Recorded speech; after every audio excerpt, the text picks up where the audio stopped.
unapologetic, unadulterated, and absolutely uncompromising. Greetings, brothers and sisters from around the world, and welcome back to the home, the haven, the stronghold, and the everlasting superfortress of intelligent black thought. This is the BlackChannel.net radio program, and I am, of course, your host, your brother, your humble servant, the Black Authority. Glad to have you all with us here this evening. Might even take telephone calls in the unlikely event that we do. The telephone number is 646-787-1933. That is 646-787-1933. Your personal access code to the blackest radio program in existence, the only one of its kind on planet Earth today. You are, of course, welcome to join us.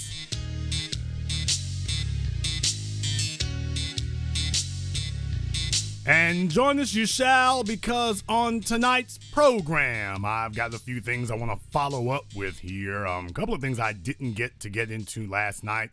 Last night's program was a barn burner. Last night's program was really historic, and a lot of people got a lot out of it. If you're one of the people who did not go back and look at it, if you're one of the people who did not get a chance to see it, I don't know what you were doing, but whatever you were doing, you need to go back and see about checking out yesterday's program.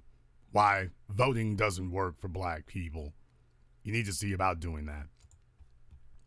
Fantastic program, if I do say so myself. A lot of people raving about it. A lot of people talking about it here. It did exactly what it said it was going to do. But I was just getting started. So without further ado here, I do want to give you a very quick reminder that if you have not bought your tickets in New York City for the final screening of our historic documentary Race War, before it leaves theaters, New York City will be your final chance to see it. For those of you in New York who didn't get to see it before, you can go to our website, racewarmovie.com. That is racewarmovie.com. And you want to go ahead and check that out before it's all over, but the shouting. So I highly recommend that you get there. Highly recommend that you get there. This will be your last time to see that. So go to our website, racewarmovie.com. See the film that everyone's been talking about. Now with fewer police sitting outside the theater. Come see Race War now with fewer police sitting outside the theater. So definitely that'll be something that you want to check out there as well.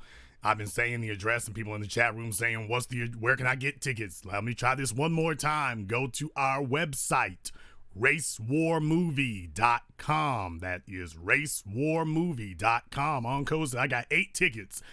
That's the way you do it. That is the way you do it. Push, pull, drag. Make sure that you have people who go with you there. If they went to go see Black Panther, a fictional character that can't do anything for them, talking about that was inspiring to their kids, that's a Negro out of their mind and out of touch with reality. Definitely.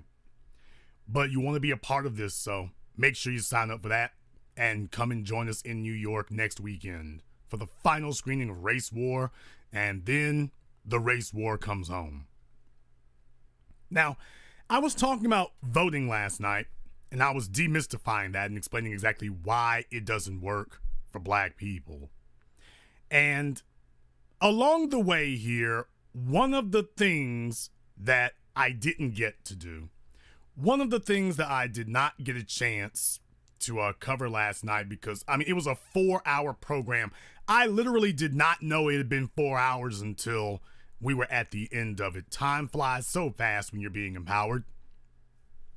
But on last night's program, we were discussing about why voting doesn't work for black people. But there was another side of this societal dynamic that I didn't get an opportunity to cover last night, but I want to take this opportunity to try to cover it today. And I want to speak about this because this is another area where we end up losing as a people. And I wanted to give you a very quick reminder here of how easily we get played. And I've got a lot of things I need to weave together here, so have patience. We certainly do have time to put this all together here. Now, Neely Fuller, last year after the riots in Charlottesville, the white supremacist riots in Charlottesville, Neely Fuller had said that there was something he wanted to put in his book, that a rule he wanted to add to the book that wasn't in there, but had come to him after seeing what happened in Charlottesville, that the white supremacists always take both sides of an argument. They try to position themselves so that no matter which way things go, they can keep white supremacy intact. That's the way that they do it. They try to make sure that any which way it goes, white supremacy is going to be intact. As long as that is what is maintained, then that is going to be the thing that they were going to be, that they can live with. They've got you outmaneuvered. Before you even get in the game, they've got you outmaneuvered. You don't know where to go. You don't know what to do.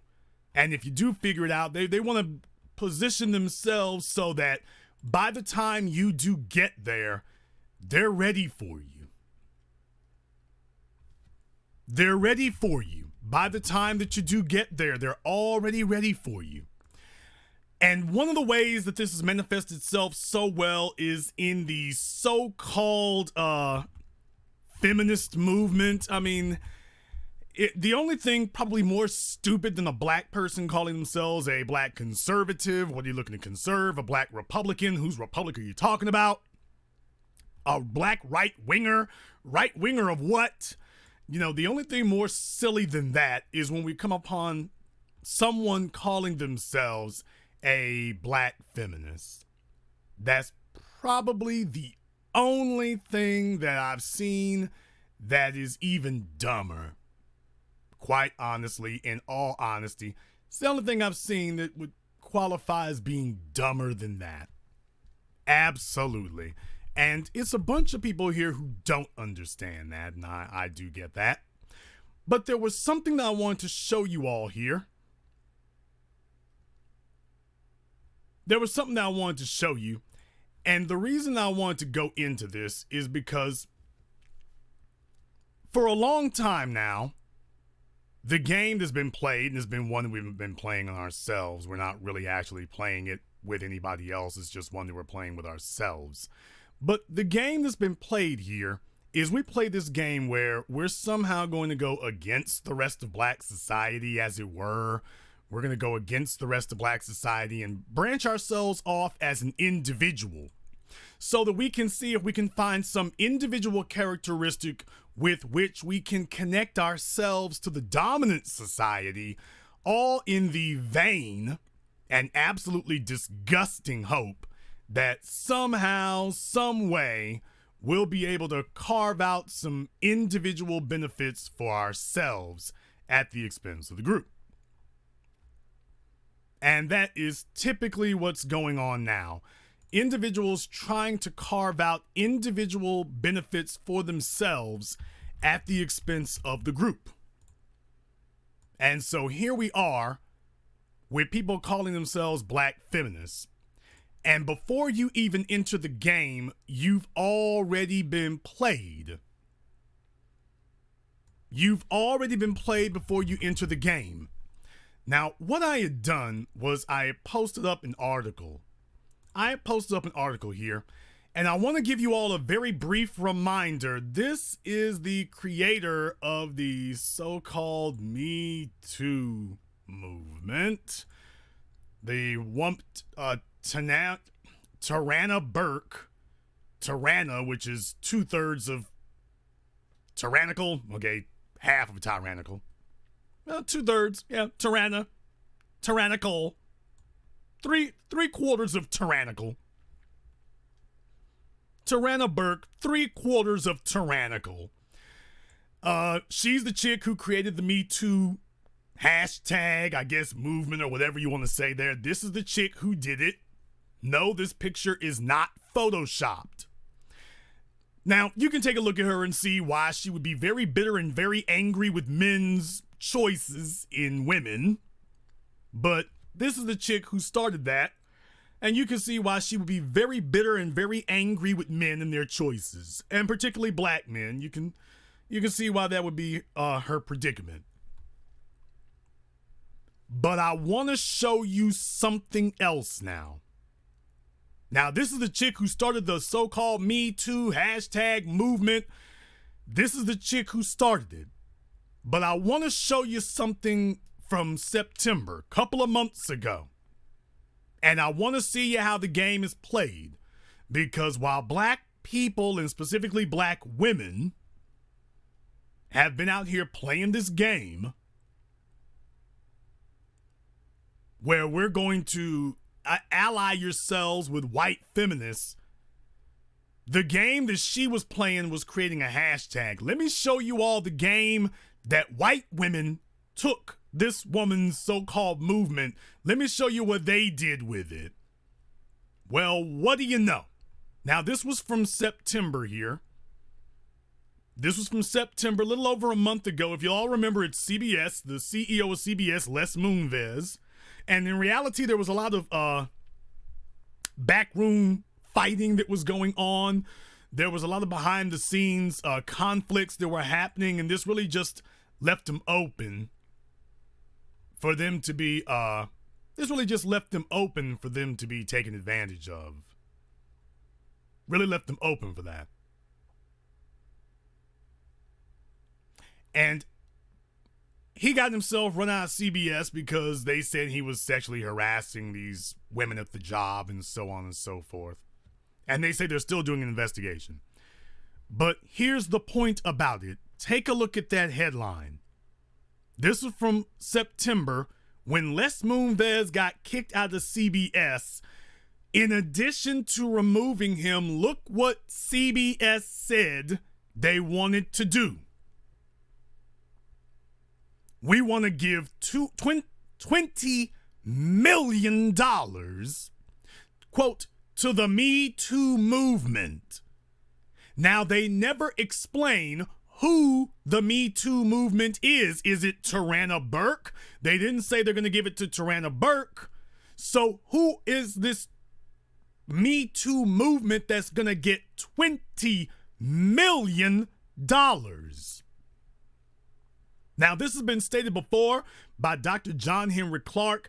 I know over the years that Tariq has mentioned this specifically in regard to feminists, that what happens is black women get out there as the shills and get out there as the cannon fodder, and what ends up happening is they sit up here and say, okay, we want you all to make, we want to say that we're oppressed like black people are, but when it's time to cut the check, don't go to the black folk, bring it over here to us. So if anyone wanted to see a living example right here, if you all want a living example that you can quote for the rest of your lives, if anybody tries to tell you that that's not actually what occurs, you're walking hand in hand with your white feminist masters, but when it's time to cut the check, when you're black, nobody's going to pay you anything. But for these white women, there will be a transfer of resources. And the white women say, give us the resources. So you all can see here, I just want to make sure that you all are very clear on this. This is the person who started the Me Too movement, Tarana Burke. This is her. But when CBS is going to cut the $20 million check, is the $20 million check going to be sent to her? Or is it going to be sent to Planned Parenthood? Is it going to be sent to Rosie O'Donnell? Is it going to be sent to Rose McGowan? Is it going to be sent to one of these white lesbian outlets? Where are, now that they're talking, now that they've let you as a black woman sit up here and create this thing, do you realize that they have transformed it into a tool of white empowerment? Bill Cosby, they're going to transfer his wealth from him to a bunch of white women. Les Moonves, that $20 million they say is going to come out of his severance. Well, he's supposed to get paid out of the company, they say that $20 million is going to come out of that. They're going to take it out of Les Moonves' pay. So they are using this as a tool of white empowerment, is what they're using it for. So, Bill Cosby, we're going to take the money out of your pockets and give it to white women. Nobody's giving anything to black women. Black women being raped, harassed, and everything else all over the damn country, all over the world. Nobody's cutting them a check. These white women, as soon as they jump up, they take money from Bill Cosby, they take money from Les Moonves, and they tell you that, no, don't give the money to Tarana Burke, give the money to us. I'm asking you all, who is the Me Too movement? What is their address? Who are the Me Too movement? Exactly who are they referring to when they say the Me Too movement? Who are they talking about? I'm asking some very basic questions here. Who is the Me Too movement? Where is their address for you to donate to their movement? Who are you referring to? Who are you referring to?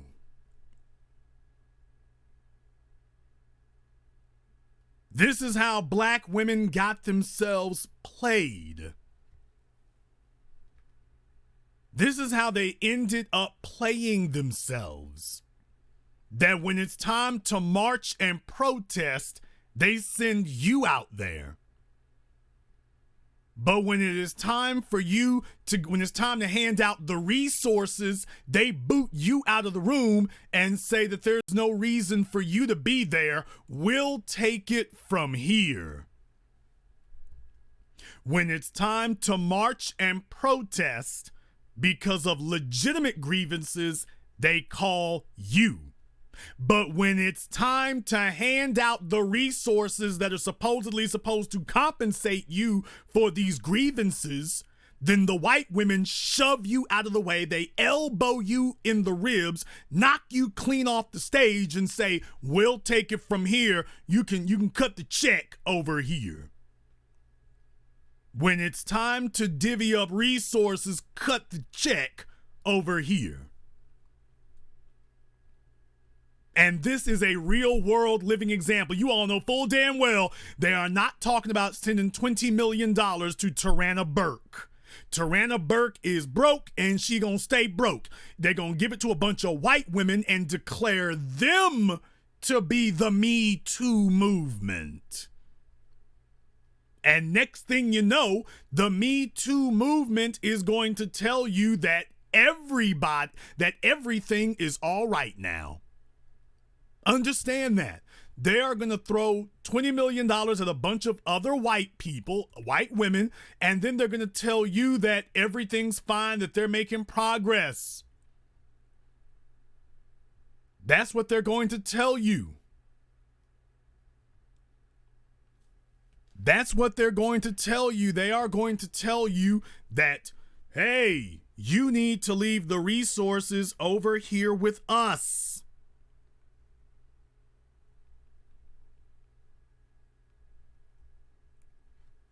Now you've got a real world example. Now you got a real world example. A real world one. Right here in your faces where you can see it right here. If anybody ever tries to deny it, if anybody ever tries to say that that isn't what happened, if anyone tells you that we're just making it up, if anyone tries to tell you that that doesn't really happen, that where are these resources that black people have marched for, but that they give to everyone except black folk? This is what happens, and I want to talk to you, Tarana Burke. I want to talk to you and all of the other very bitter broads out there. I want to talk to you right now. When you started your little man-hating movement, you were hoping to get even with your fathers, with any man who wouldn't date you, with anybody who didn't get along with you. You all wanted to sit up here and say, Well, we're going to use white people to go after y'all black men. We're going to call it equality, but we know the real deal. We're really going after you. We're really going after you. And we're going to help white daddy go after you. So I want to ask you a question, Bobby Blue Bland. Tarana Burke. I want to ask you, when you were setting this little scheme up, do you now wish that you had said that this is a movement for black women? Because you thought that you were going to induct white women into your little stunt and that they were going to help bring benefits and resources to you. Explain to me the benefits and resources that they brought to you. Explain it to me so we can find out. Go ahead and explain to all of us now, do you still think that you shouldn't have said that this was a movement for black women? Do you really think you shouldn't have said that now? Do you really think you shouldn't have said that? Do you really think now that they were going to help you, do you still feel the same way? Do you still feel the same way now? Do you? Or do you wish that you had said that this is a movement for black women so that when this thing catches traction, you can say, okay, when it's time to deliver the resources, y'all need to bring them over here.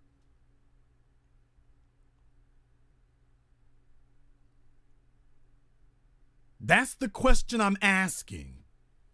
Because this is how black folk get played everywhere. The so-called feminist movement, the immigrants' rights, feminism, gay rights. We go off here and march talking about, well, I'm black and I'm gay, I'm black and I'm a woman. And they use your legitimate grievance status, which is being black, get you to ignore your blackness and then help them to deliver resources into their hands. And so now white women have come along and hijacked this woman's movement. They hijacked all of her hard work, and the white women just became millionaires, and Tarana Burke is going back to singing the blues. Pardon the expression, Bobby Blue Bland. But she's going back to singing the blues. Now, she can be as angry as she wants to, and they can put her on the cover as many magazines as they want to, but when it's time to cut the check, they bypassed you and took it to the first white woman that they could find. They bypassed you and dropped it off there.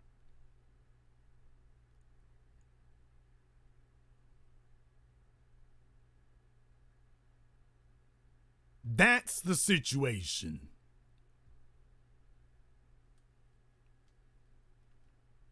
This is a real world example of exactly what we see there. A real world example of it.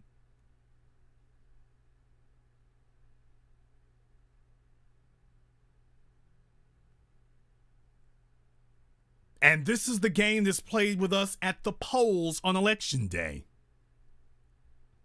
On election day, we do the same thing.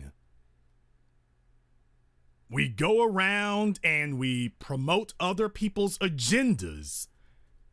And because we don't actually have an agenda when it is time to distribute the resources, money being the most important resource, other than human, but money being the most important resource, when it's time to hand out the money so that you can start financing the societal change that you say you want, they bypass black folk. You put in all the shoe leather, you're the face of it so that nobody can attack it, because if you're a black person, they know that the real grievance is being black, but they get you to play against yourself, and then they rope-a-dope you into promoting their cause so that the benefits get dropped in their lap. And that's where we end up being. The benefits get dropped in their lap. And here we are. Here we are. I'm going to go ahead and take a few telephone calls here now, but before I do that, I want to see about going ahead and modding up a few people here. Some of my other mods are not there. So I'm going to go ahead and mod up a couple of folk that I recognize, especially if you gave to the super chat. I suppose you've validated yourselves enough for that, but I definitely want to make sure that ever since race war knocked the white supremacists on their butts, they have been very, very upset. They're catching L's left and right. So it's been very, very hard on them. It's been an extremely difficult weekend. They are extremely ticked off about it. So as long as we got that, then we're doing our job. We're doing the right thing. So I'm very, very pleased about that. But I'm going to go ahead and see about modding up a couple of people here. But in the meantime, I do want to discuss this subject, and I do want to have you on the phone lines for it if you're so inclined to be so. The telephone number is 646-787-1933. That is 646-787-1933, your personal access code to the blackest radio program in existence, the only one of its kind on planet Earth today. You are, of course, welcome to join us. As a people in society, this is how we keep getting ourselves played. Because we're not playing the same game that everyone else is. And this is why the white supremacists come here and they're very, very angry and very, very upset because they're hearing black people talking about where the source of these things is coming from. They hear us talking about that, and that's very problematic to them. Hearing black people get serious about the matter. That's very, very problematic to them. Very problematic. Very problematic. And this is why they don't like us talking about this right now. They want to disrupt it because they understand, yeah, this is a real damn threat. This is a real damn threat here. This is a real damn threat.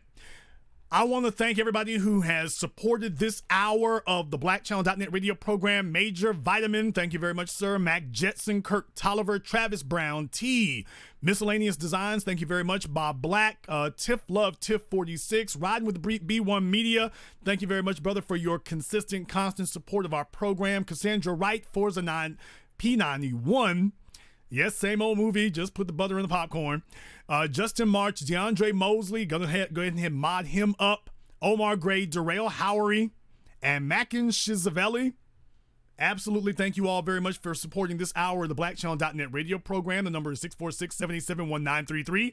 I see a couple of folks in the chat room who want to digress. You're definitely going to have them call up. We are not going to have any of them sitting out anywhere else. You are going to have to call up if you have anything, any sort of dissent to name. You are going to have to call up to give that. Thank you very much for your support. Also, Kareem Hunter, we're going to go ahead and open up the telephone lines here right now. Let me get caller from 916. You're on live with the Black Channel. Hello, Jason Black. This is Alexander calling from Sacramento, California. Alexander from California, what's on your mind? Off topic of this. I was wondering what I should do to kind of inform more black children of the problem we have with police, because currently in Oak Park, we're having a really big problem with police officers kind of telling kids, oh, you know, where are the good guys, we're the good guys, and then they're calling on each other and other people in the community. What was like the best way to kind of prevent that from happening? Okay, well, the first thing is, as young people in particular, you need to have a code of conduct. Now, when I was a teenager and whatnot, we had NWA, we were the post-Black Panthers. We didn't fool with police like that. So it's an internal code of conduct that is missing. And I know you got a lot of bastard babies out there in California raised by single mothers. I get that. But at the same time, it's a situation where you need to have a code of conduct. Where's the code of conduct is my question. There isn't one, and especially in this community we're in right now. It's being gentrified out and everything. And these parents right now are, as you said, bastard baby makers who refuse to teach their kids any decency or a moral code. And like we have, just recently we actually had this rapper called Mozzie, who is up here having a parade in the park, but then has cops coming over passing out stickers as well.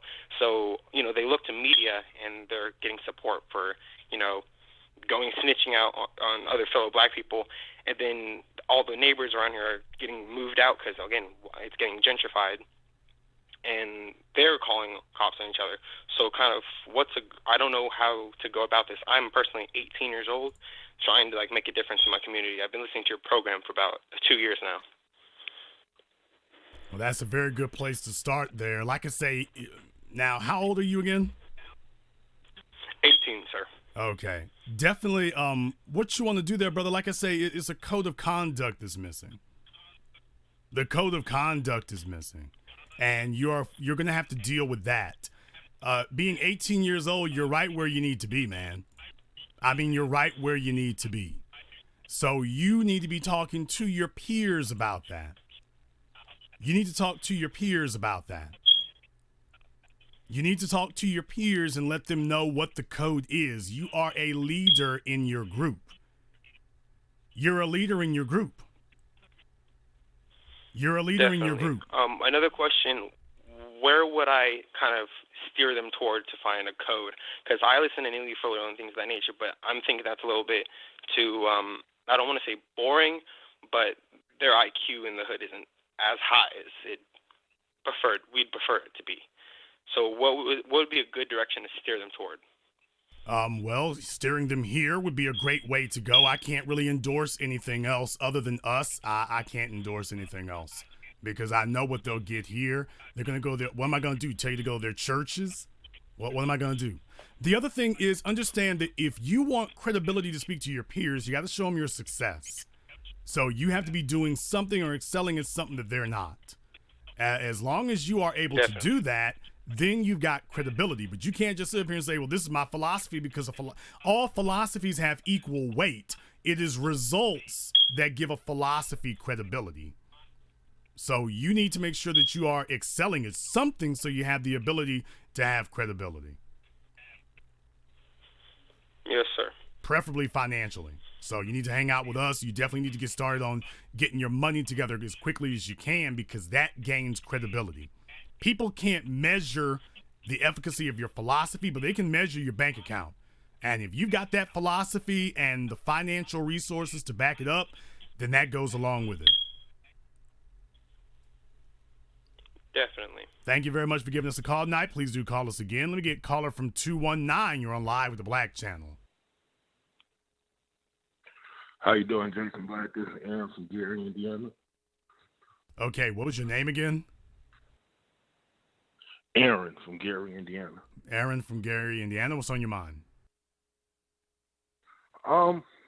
So just kind of going off of what you were saying earlier. Today, Obama came to speak, and I had people ask, "Are you going to go see him?" And I would tell them no. And I would have people sit here and talk. You need to vote. Make sure you vote. Now, these are fellow black people. When I ask them, what are you voting for? Or what's the agenda? No one had an answer.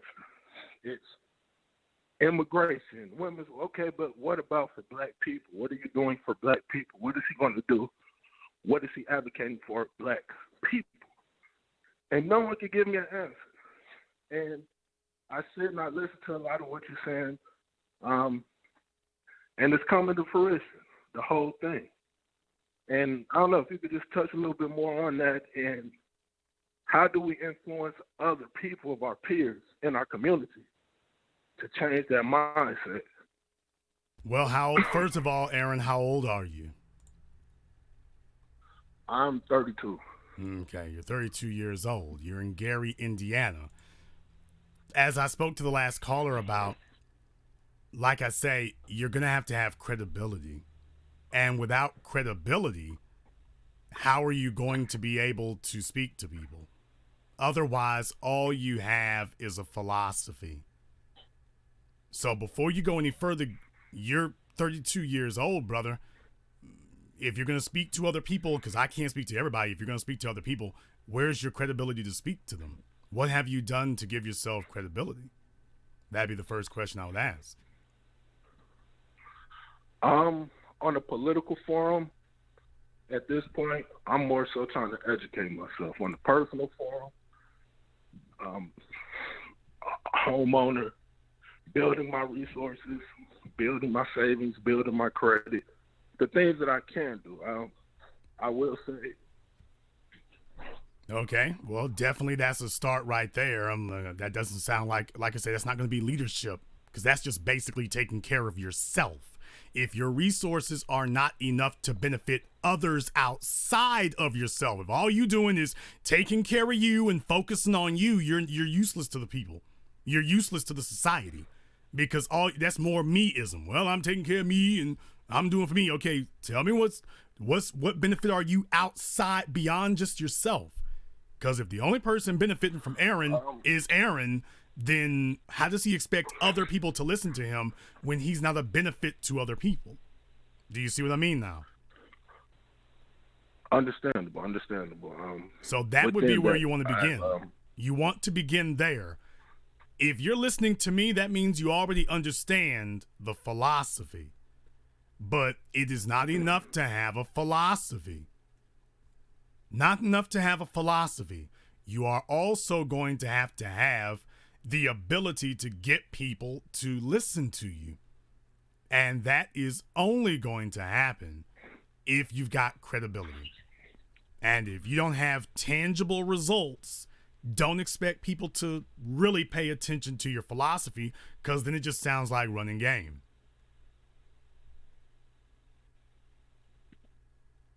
So you're gonna have to do the hard work of developing tangible assets to accompany your philosophy, so that people see that you aren't just coming up to them with a philosophy, you're bringing a life that validates the philosophy. Simple as that. Oh, I say simple, but that's just the bottom line. By example. Yes. Start with your socioeconomics. It works with women. It works with everything else. Lead with your accomplishments. Everybody's got an opinion. Few people have tangible resources. Let me say that again. Everybody's got an opinion, but few people have tangible resources. And when you tell people that your opinion, your philosophies are what generated the tangible resources, now you've got their attention.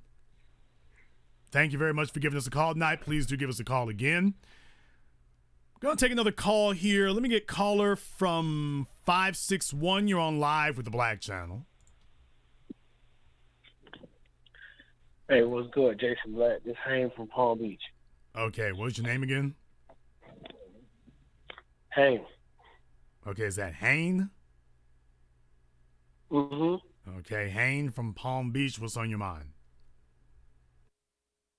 Yeah, man. I had just finished the broadcast you did from last night, and it was real good, man. I take everything you say real serious. But you mentioned something tonight about how, black people, we don't play on the same level. We don't play the same game that other people play. It's because black people are satisfied with playing checkers instead of playing chess. I got in an argument with an older gentleman of mine about voting. And we were just talking, just random stuff. He walked in the room, and immediately he just started attacking me about, did you vote yet? I said, no, I have to work. I have to gain an income for myself. He said, that's the problem with you young niggas now. Y'all don't take voting serious and all this type of stuff like that. And I said to him, well, dang, brother, I appreciate your opinion, but let me ask you this. I mean, you look like you in your late 50s, 60s. What has voting done for you? All these years you done been alive, and you ain't learned yet? Well, you just should vote for Andrew Gillum. And for what? Give me one reason why you voted for him and why I should. Well, it's not that serious. No, it is that serious. Okay, now at that point, somebody in our state, at that point, you've where won. that should affect us. Give me one reason he couldn't. At that point, you're done. Back to the whole talking point. No. At that point, you're done. Y'all young niggas don't take. At that point, you're done. You're done at that point. Just like I do here on my program and whatnot, I want black folk to understand something. especially when you're debunking someone, recognize when you've won. Black folk as a group are not used to power, so we don't recognize when we've won. As soon as you ask a person a question and their response is, I'm through with this, I'm not sure, I'm not done, I'm done, it ain't that simple, it's not that. As soon as they do that, as soon as they don't respond to it, that's it, you got them.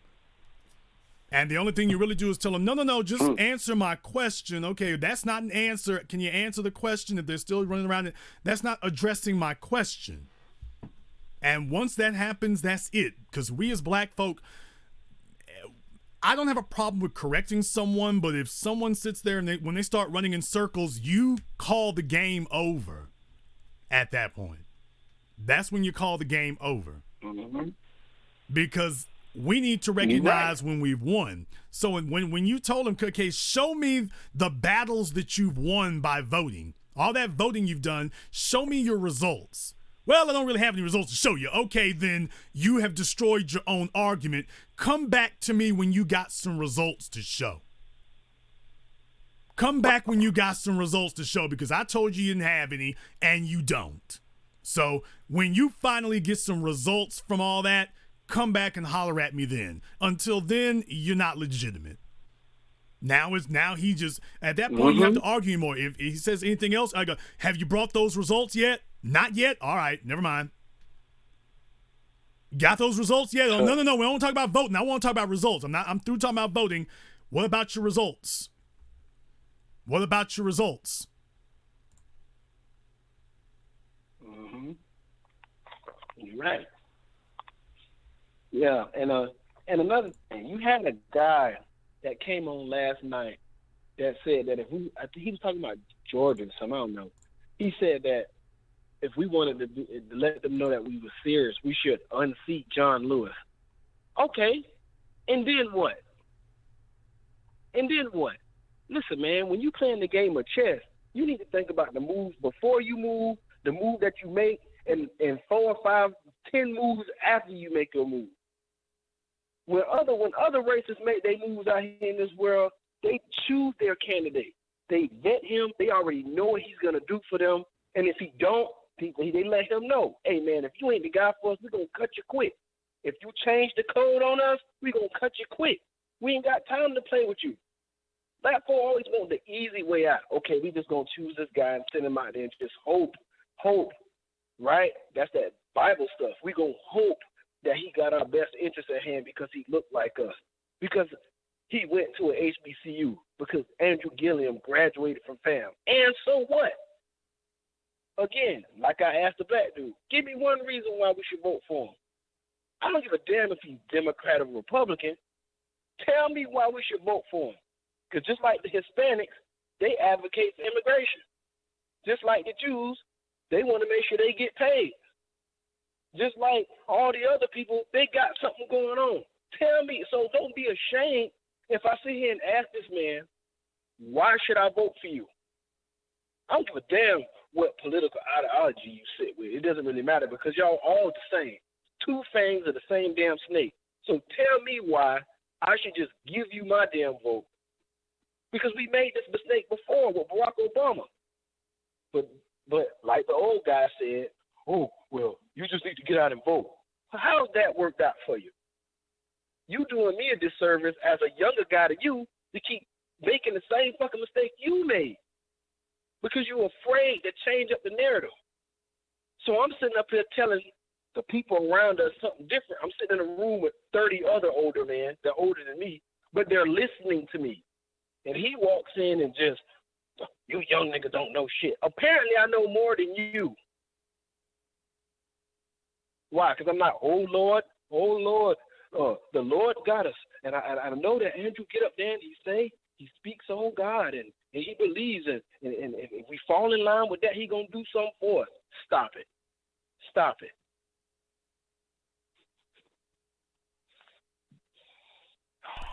Brother, you have to understand what these older folk usually bring you. They don't lead with their accomplishments. They lead with their mouth.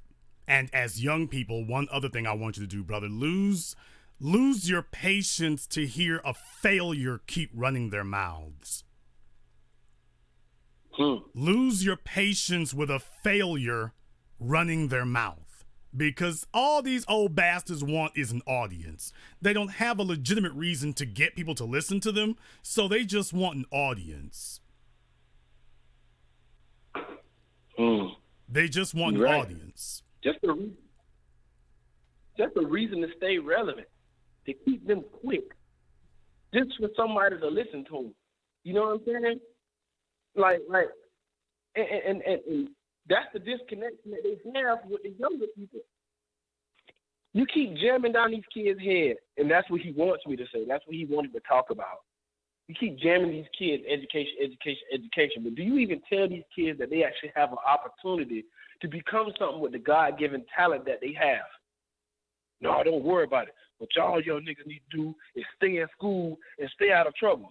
Well, damn, if the young man can draw, why don't you relate to him that he can actually become an architect or an engineer? Stop giving him that same shit about becoming a police officer and a firefighter and a lawyer, when that's not what he was called to do. Well, they've only got failed. They only got failed strategies. So what they're bringing you are their empty vessels. They don't have anything else to offer you. So they're bringing you what they got, and they're married to these failed instruments. Your job is to demonstrate you're not married to it. That's it. Thank you very much for giving us a call tonight. Please do give us a call again. Let me get caller from 678. You're on live with the Black Channel. Hi, Jason. This is Nick from L.A. Nick from L.A., what's on your mind, brother? Piggybacking on the whole... yes, sir. Piggybacking on the whole conversation, I was talking to my mother today, and I told her that I chose not to vote just for the simple fact of the agenda. And she rebutted with this. She said that if we do not at least try to control this tide of Republicans, that we'll look up and the whole Supreme Court will be Republican, and that will create a domino where, any of our disputes will be thrown away at the top court. What's your thoughts on that? Failed Negro babble.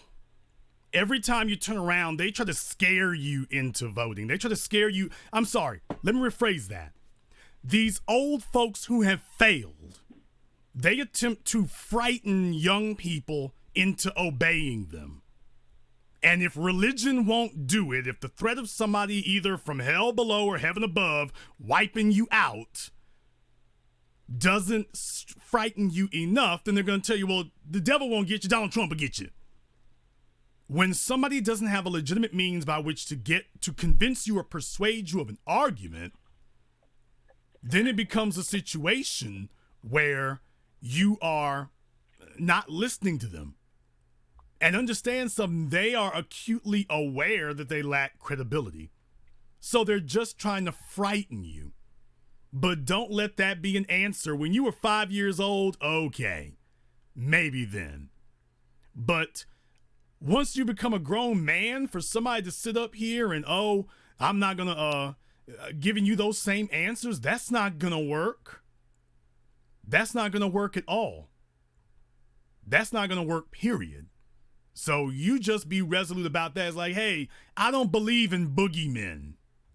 Why don't you tell me what the benefit is of it? Because I don't worry about, we suffered the same thing with Obama. You're not going to scare me with boogeymen. Tell me what your proof is that this is going to turn out any differently.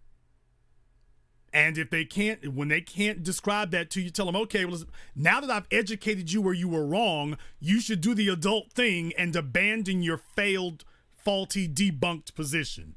Now, you can keep repeating it if you want to, but I just proved that it's faulty and flawed and failed. I just proved it's wrong. So, are you going to do the adult thing and let it go, or are you going to do the immature thing and try to just keep holding on to it? But I don't believe in boogeymen. I'm sorry you do, but I don't believe in boogeymen. I'll let you have the last word. Thanks for your take on that whole situation. Long time listener, first time caller. B1. Thank you very much for giving us a call tonight, brother. Please do give us a call again. The phone lines have kind of lit up here, but I'm going to try to get to everybody that I can. Caller from 706. You're on live with the Black Channel. CBA, this is Darius Lamb calling out of Greensboro, North Carolina. All right, Darius out of North Carolina. What's on your mind, brother? When it comes to the situation with the Me Too movement, with Les Moonves giving $20 million to the Me Too movement, this shows black women's constant delusion that they're going to get acceptance within the white women movement. Listen, feminism was not designed for you. The same feminists that you cheer on were gladly cheering on black genocide and encouraging the masses of black people to be exterminated. Yet black people, we still keep falling like black sheep, following along like a stampede herd, and then when we fall off the cliff, we realize, oh, we've fallen off the cliff. You should have saw it a month ago. You should have saw it a while ago. But basically, what I have to say when it comes to voting, like I said it before, you have to have an agenda. You have to go from a reason of power and the reason of expectation and know what your principles are. If you are not going to compromise with your principles, then politicians will get in line. But too often, black people get in line based on the politicians. I can't disagree with that at all. Thank you very much for giving us a call tonight, brother. Appreciate it. Let me get caller from 224. You're on live with the Black Channel. Hey, how you doing, Jason? This is Antoine from Evanston, Illinois. Antoine from Evanston, Illinois. What's on your mind, brother? Just listening in, brother. For the most part, man, it's a hell of a topic again, of course, as usual. But one thing that I did do when I was in the military, I was an intel analyst for 6 years. And one thing that I noticed, you had conventional wars and you had asymmetrical wars. The conventional wars is ideally was like the World War I, World War II, maybe even the Korea War. Once you start getting towards Vietnam and past that, it was more so asymmetrical. So usually by you going through an asymmetrical war, you targeted things such as logistics and finance. And a few other things, maybe cash aid, safe houses, things of that nature. But nonetheless, I say all that to say that whenever you're talking about politics, whenever you're talking about any type of black agenda that's dealing with any type of white supremacy, that's one thing that white folks they target. And a lot of times what we don't realize is we already lost before even those movements even begin when you speak about Me Too movement and feminist movement, because they already financed and white folks already take care of the logistics. I can't disagree with that either. Thank you very much for giving us a call tonight. You can give us a call again. Let me get caller from 470. You're on live with the Black Channel.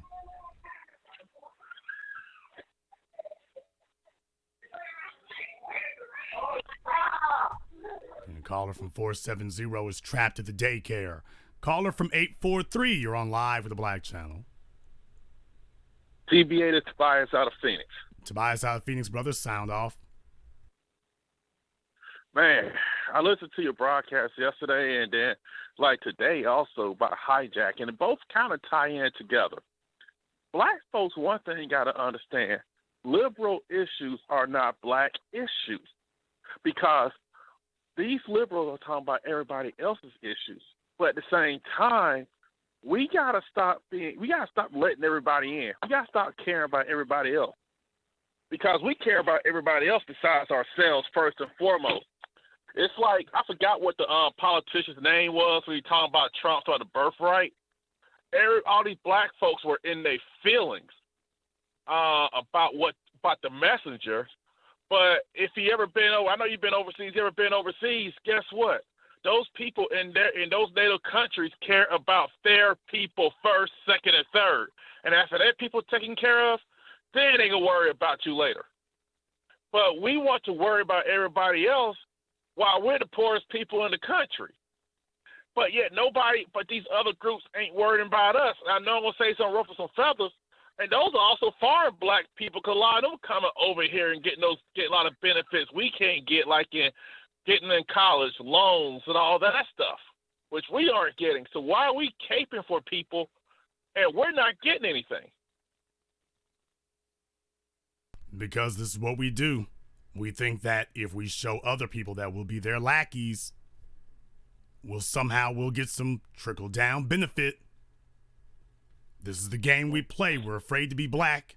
So we figure if we show somebody else that we'll be their servants, they'll reciprocate. At some point, they'll reciprocate. And that's the idea. How's that working out for us? And you know what, TBA? It's like black folks, it seems like black people fighting hard over immigration than damn Mexicans. And let me tell a lot of black people something. Mexico don't want the Central Americans, South Americans in their country. Their borders are tight. And if I remember correctly, they making sure their people get access to jobs and homes and stuff. Just like when I was in the military. Those bases overseas, a lot of those people in that host nation are working on those bases. They making sure they can put this base here, but our people are going to work here and have jobs. We won't do that as black folks. We'll let everybody else come to our neighborhood, won't hire us, and treat us like crap, and we still give them our money. So, and it's like, it also ties into voting, man. Like you're talking about the voting. I see black folks all on my timeline saying, go vote for Stacey Abrams. Folks don't even live in Georgia. Or like folks don't live in Florida talking about, go vote for Andrew Gillum. They have yet to say anything about what they're going to do for black people. But yet, we're supposed to vote for them and have a clear agenda when it comes to DACA and everything else. But they won't even speak for us. But yet, white people hijack our issues when it comes to affirmative action, being minorities. So correct me if I'm wrong with here, TBA. White women benefit more from affirmative action. White women are like the biggest minority in the job force. How's that working out for black folks? Absolutely. They let you keep throwing in these vague, innocuous terms out there that don't actually serve us and don't do anything for us. We keep playing the same game. If we lay low, we'll sneak out some benefits, because that's really what black folk are talking about. Don't make Obama say black. We'll sneak him into the White House. How the hell you gonna sneak somebody into the White House? Well, let's lay low. We can sneak some affirmative action. You can't sneak power, because as I explained last night and I've been explaining for years, power doesn't sneak around. You don't sneak power because power does not sneak around. Power doesn't sneak. It never has and never will. And this is why they don't want to discuss that. When you're dealing, I posted up on Facebook a couple of days ago, it's very hard to talk empowerment with scared people. If you want to discuss empowerment, the worst thing you can do is find a scared person to discuss it with. That's the worst thing you could do. Is find a scared person to discuss it with. And in black society, we are inundated with scared people, so the conversation usually starts going on some cowardly stuff.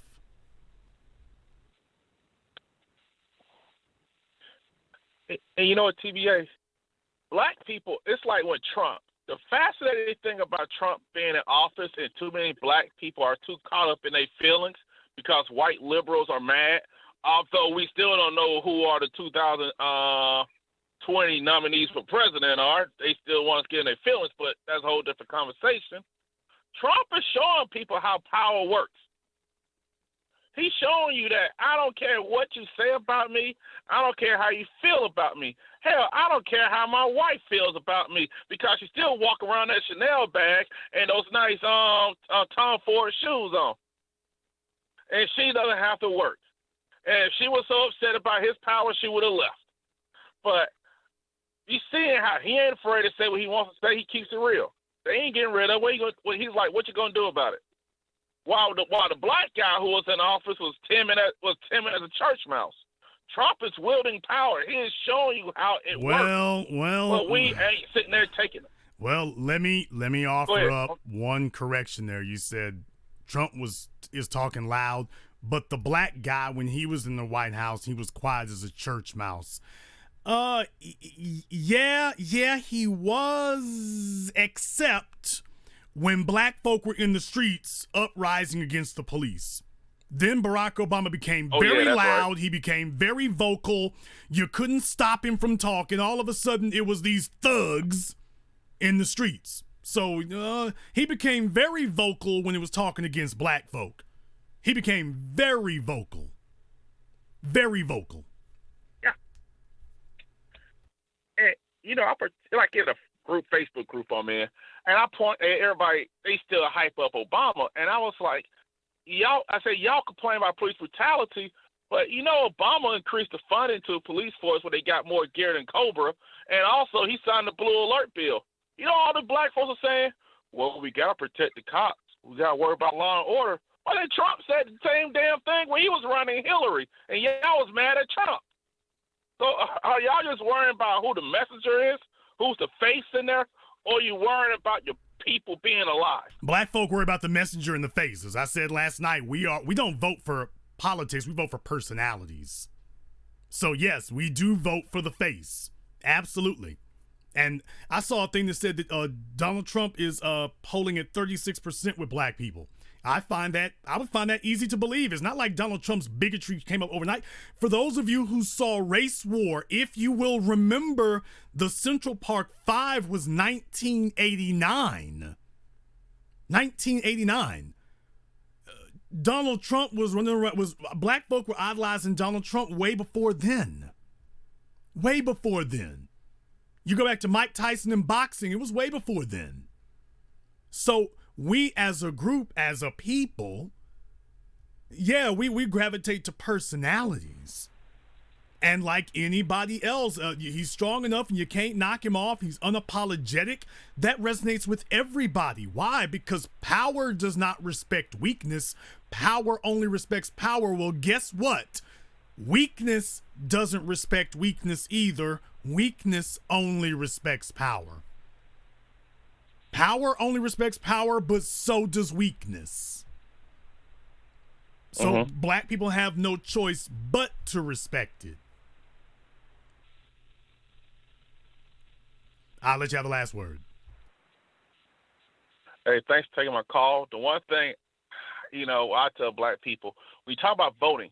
Look at House of Cards and season 1 and how Frank Underwood, Kevin Spacey character, was showing everybody voting is a business exchange. When those other party members was like, okay, we'll do this, but you got to give us this. But we got to start asking and demanding.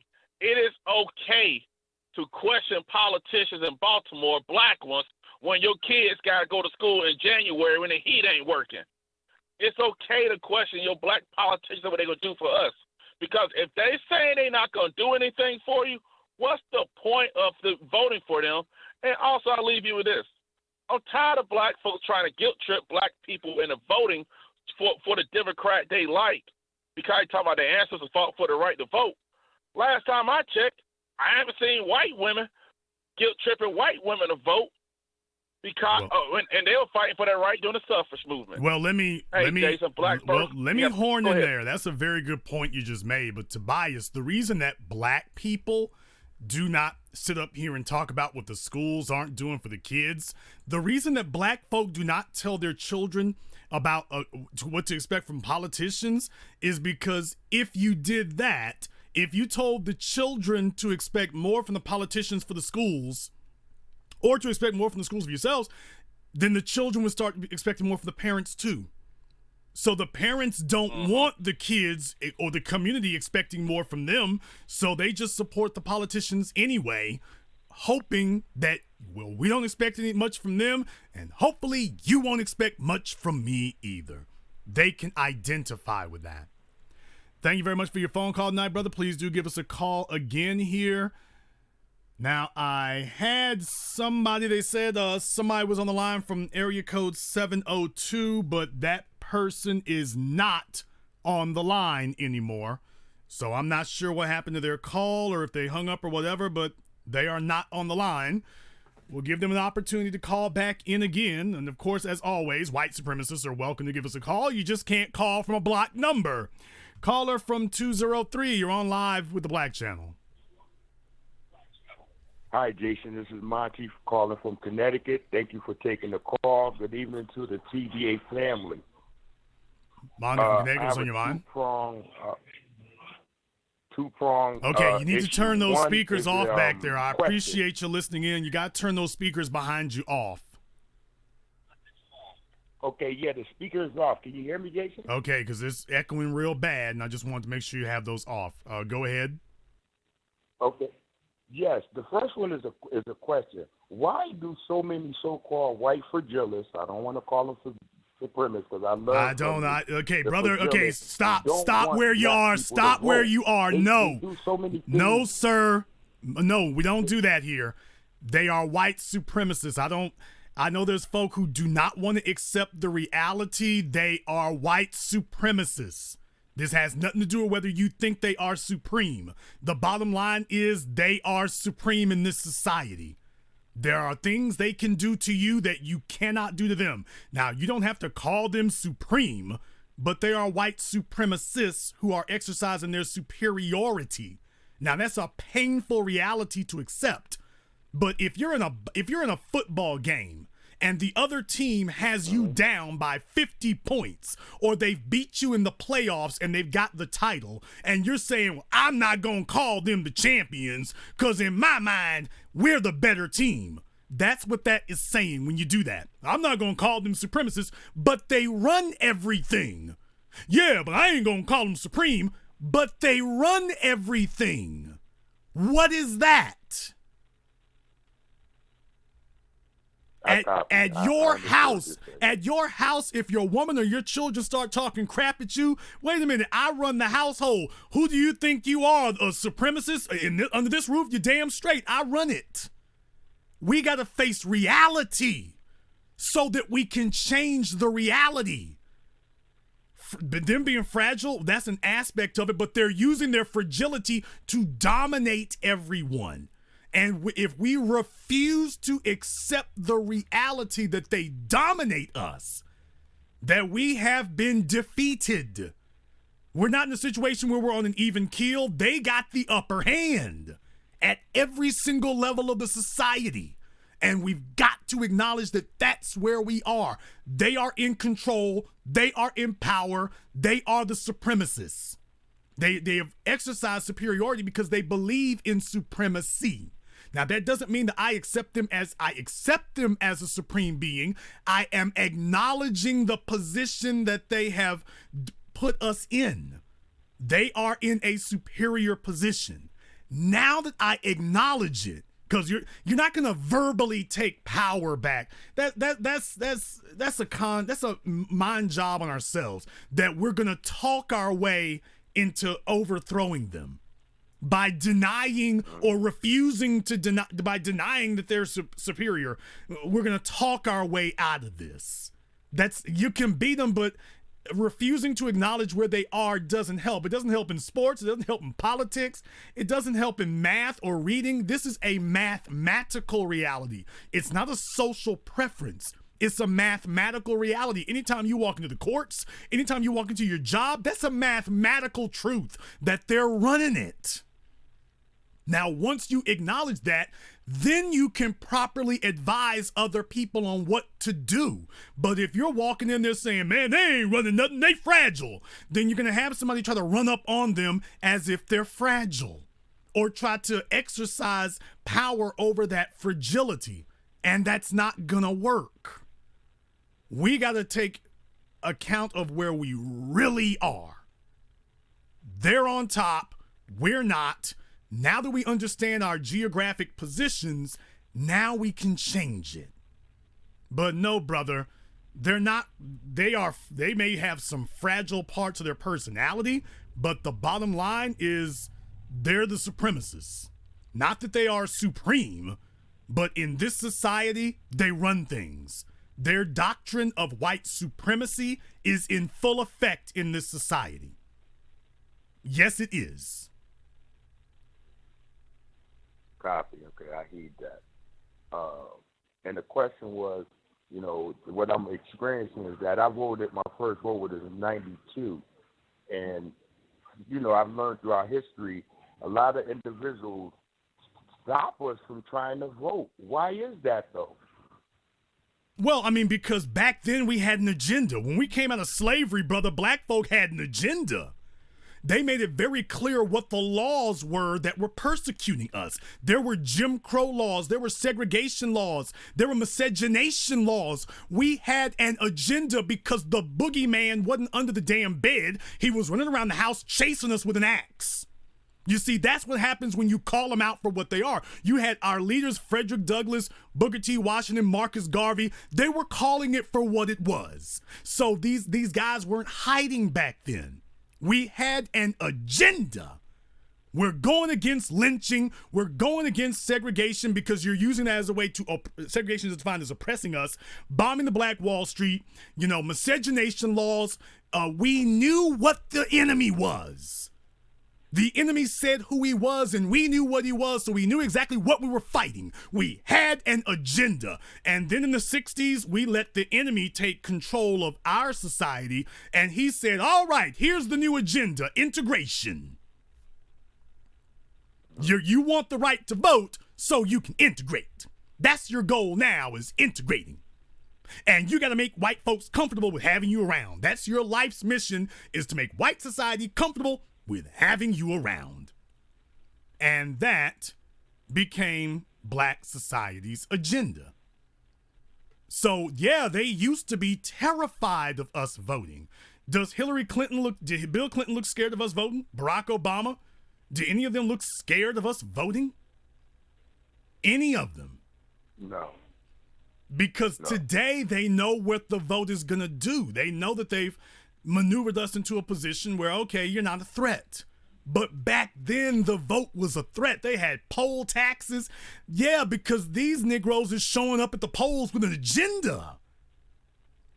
And of course, at this point now, understand something. There are three phases of oppressing a people. There are three phases of conquest. Number one is incursion. Invasion. You got to go in. Number two is conquest, violent overthrow. Where they were on top, you've knocked them off, now you're on top. Phase number three, and this is the one that we've been in for 400 years now, maintenance.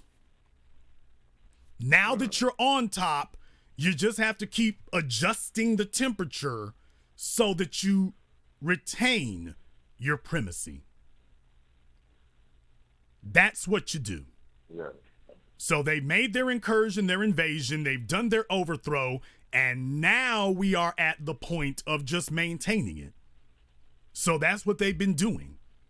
And every time that we think that we've made progress, in some ways we have, but if we refuse to accept or insist on a Black agenda, then there is no more progress. There's just a bunch of gestures. So you got Black athletes. Do you realize that once they let Black folk into professional sports, Black folks said, well, hell, ain't no racism.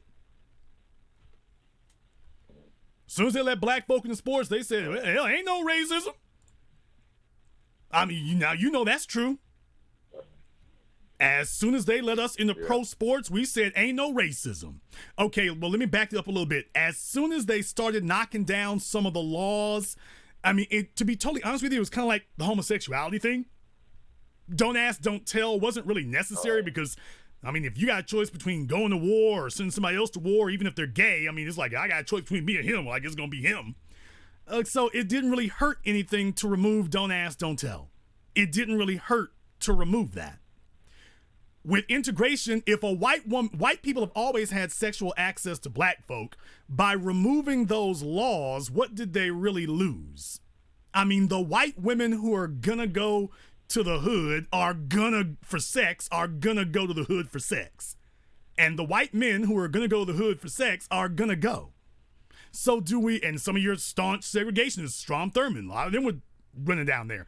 So it was an open secret.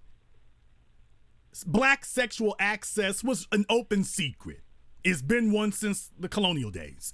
It was an open secret. So by removing that, what did you really lose? What you've done, though, is you've got Black folk completely confused because Black people want to be confused. Giving Black people interracial sexual access confused us by deflecting from what the agenda should be. The agenda went from empowerment, which is between black men and black women, to integration, which is between black people and everybody else. Now your energies are no longer focused internally. Your energies are focused towards pleasing everyone else externally. And that doesn't do anything but help them. Nothing but help them.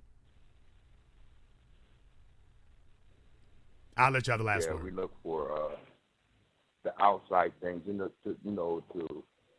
prelude to what you're saying. That agenda of power, wealth, and influence is to exercise, or maybe just keep an open mind and know that voting is power, and that to exercise that power, now that's the prequel to the power, wealth, and influence.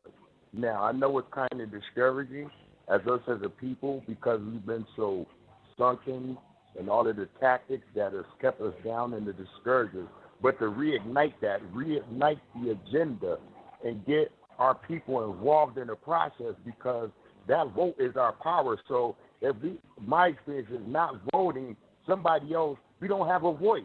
So now, and after that, voting is the act, and the action is behind that, following up with the vote.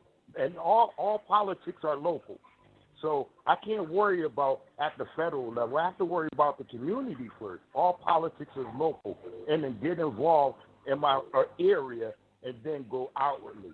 So it begins, in locally, and then maybe to affect change. But first, to have a voice, to get a seat at the table, have some coin in the bank, and a dog in the fight. So hopefully that hope will turn into faith, and knowing that we can establish an agenda again. But starting somewhere, my feeling, my opinion, for what it's worth, is the vote. And well, no, you don't start. Really, the agenda doesn't start with voting. Voting is a side effect of an agenda. Voting is a side effect of an agenda. You don't go to the voting booth and get an agenda. You get an agenda, and then you go to the voting booth to make your agenda public policy. You go to the voting, you get an agenda, and then you go to the voting booth to make that agenda law. So no, you start at home. You start with a personal code of conduct, a personal agenda, a personal economic agenda, and then you go to the voting booth to make your personal agenda the society's law. That's the order in which you take it. Thank you very much for giving us a call tonight. Please do give us a call again. Really quickly here, before we get too many people about this, I want to thank the Jughead. They're sending their money from overseas. Lex Lethal has just dropped a car note. Thank you very much for that, brother. We appreciate that. Black first as always. TC The Crisis, thank you very much. DJ Blue, Event DJ. Hey, if anybody needs some music, call him, I guess. No Average Joe. Okay. No Average Joe. Thank you very much. Milla Me is back at us here. I think they're from Haiti. I want to say Darius Lamb, thank you very much for supporting this hour of the BlackChannel.net radio program. RW Jovi with exclamation points for $1.92. We can go buy a box of Reese's. Brown Sugar Baby, of course, of course, of course. Reggie Laster, Mars Marrow. Okay, I thought it said Mark Marrow at first. I was about to say Johnny B. Bad is up in here. The Battle of OKC, thank you very much for adding to the war chest again. Thank you very much as always. Ralph M. Johnson just dropped an electric bill. We appreciate that. It's time to stop dealing from a position of fear and time to start dealing from a position of power. Absolutely. From Professor Black Truth. Pent Earth 1967, thank you. Milla Me back again. John Hart. Hey, can you upload the 5 Steps to Nazi Germany broadcast? I would have to actually go look for that. If it's one of the ones that has been made private, I have to see, because I actually think I have it somewhere else. I actually do have my programs archived. I just have to see about that, but definitely, I got it somewhere. I have to see if I can go find it. People have been asking about that, and like I say, I want to make sure that YouTube's going to stop fooling with the channel in a lot of regards, so I want to make sure I don't have that stuff available to be such an easy target. I would have to find the 5 Steps of Nazi Germany. To be totally honest with you, I really need to redo the 5 Steps of Nazi Germany, because it really needs to be updated, to be totally honest. The 5 Steps of Nazi Germany need to be updated. So, because we saw that happen, we've seen ourselves progress as the years have gone on here. So definitely the 5 steps to Nazi Germany. A lot of people ask about that and whatnot, and I definitely want to give people access to it. But in all honesty, I really need to update the 5 steps. So thank you for reminding me. I really think I might do a broadcast where I update the 5 steps, where I go into it a little bit more in depth there. But I think I want to do a broadcast where I update it, because we're older now, we're more mature, we're more involved. I did the 5 steps when the Black Channel program first started, and so much has changed. In reality, I've gotten a lot better at this. My insights have gotten better and deeper. So in reality, I really think it's actually time to update the 5 steps. I need to think that over, because I've been thinking about the 5 steps and I really want to update it.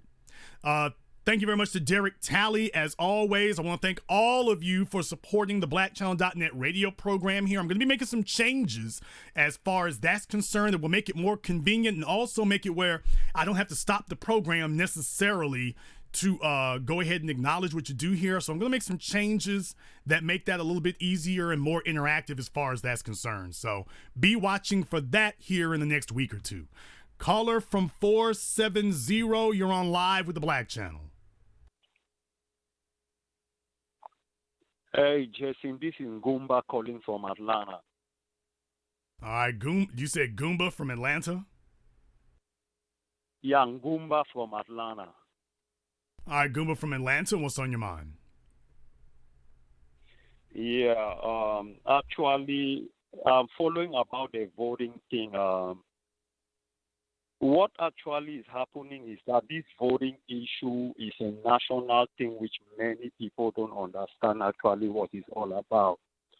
The strategy which I want to propose is that if we start attacking the system from the grassroots, which is the community system, from the community, which is actually the community, the courts, from the court house, and challenging some of these laws, local laws around, that is actually the foundation of the way which we can actually go about attacking the system from a primary point of view before we start thinking of voting and rulers, because actually rulers don't really exist. I think we should believe in leaders. Well, like rulers do exist. Actually, rulers do exist, just not in black Yeah. society.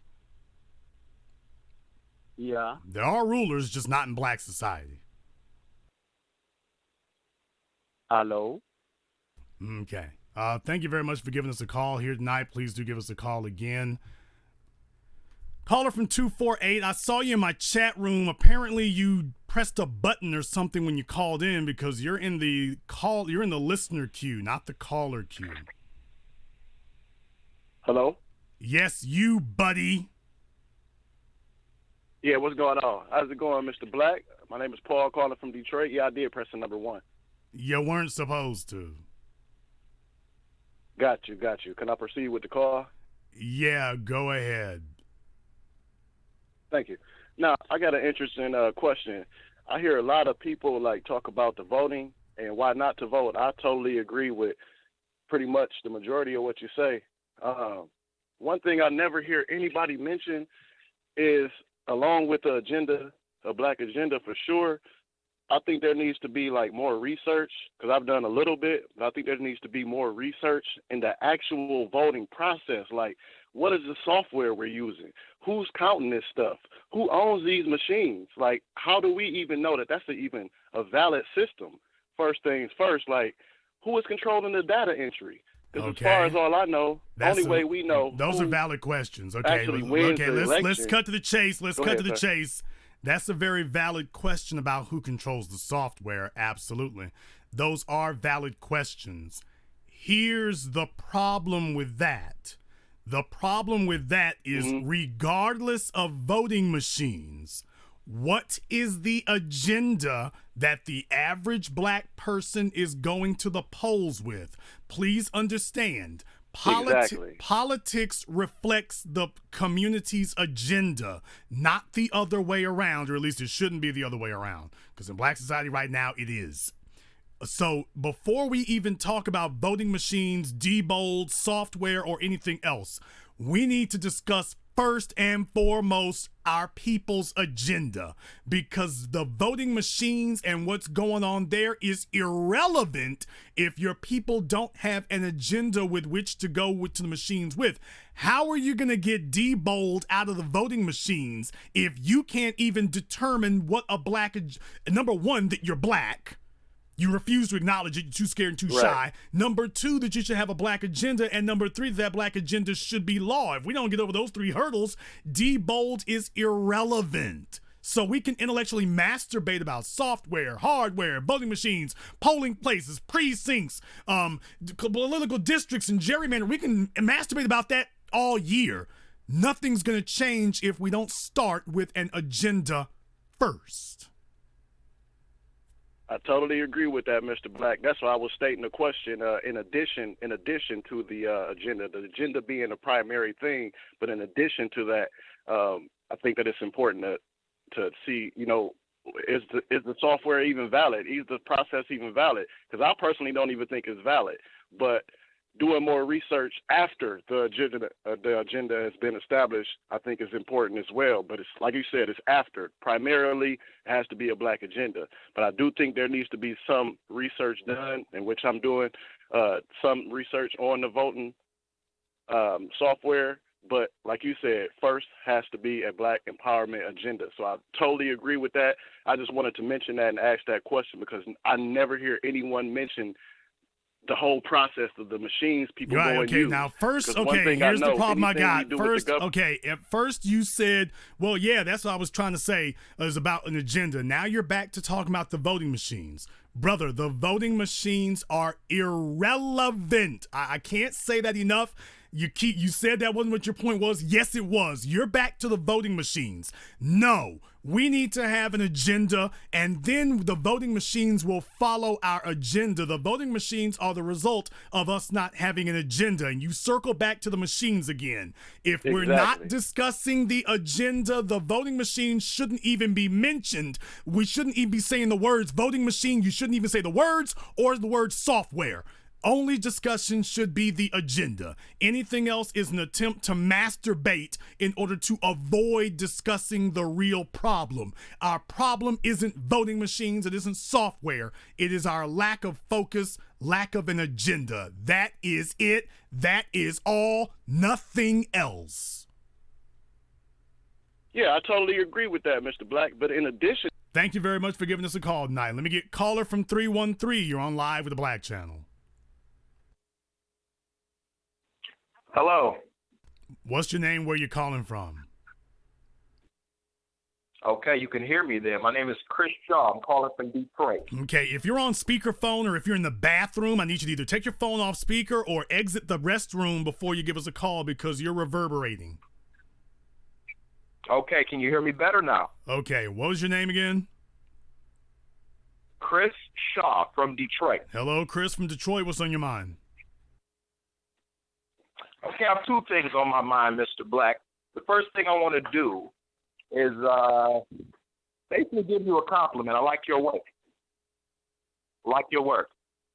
I have an opinion, and then I have a question. I have an opinion that I want for you to comment on, and then I have a question.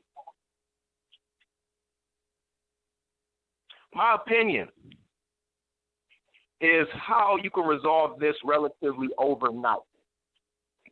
How to eliminate white supremacy. You can't. And attain black excellence or black authority.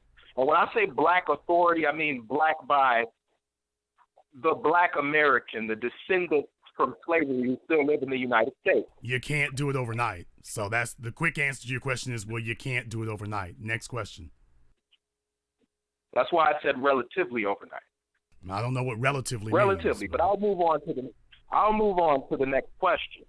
My question for you, Mr. Black, is to what degree do you believe that national security, that black excellence would be a matter of national security in the United States? Well, it's certainly a matter of national security for black people. As far as the nation as a whole, no, it's irrelevant to the nation as a whole. But as far as black people are concerned, yeah, it's definitely a matter of national black security, just not American national security. No. No. What I mean is, at what point in, let's say, progress for black Americans who were descendants of the transatlantic slave trade would their activities become a matter of national security to the United States government? Oh, it already is. It's already there. I mean, it has been since day one. That was why they made laws saying that we couldn't even get together as a group to be able to talk unless one white person was present. So it's been a matter controlling this labor force, controlling this unassimilated labor force has been a top national security priority from the very beginning.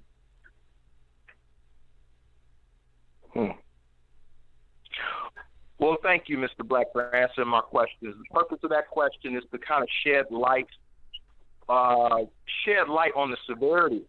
For anybody that's dedicated and listens to you and chooses to kind of soak it up and try to act on it, they need to be aware of that it is not a game. Being organized, being black, and trying to push an agenda collectively is dangerous. No, look here. I mean, you see, we got every single person who does this, every single person who's, you know, the real from the phony. And do you know the real from the phony? If the feds ain't showed up at your house, if the police haven't given you a phone call, you ain't real. You're not a threat. They don't really think you're a threat.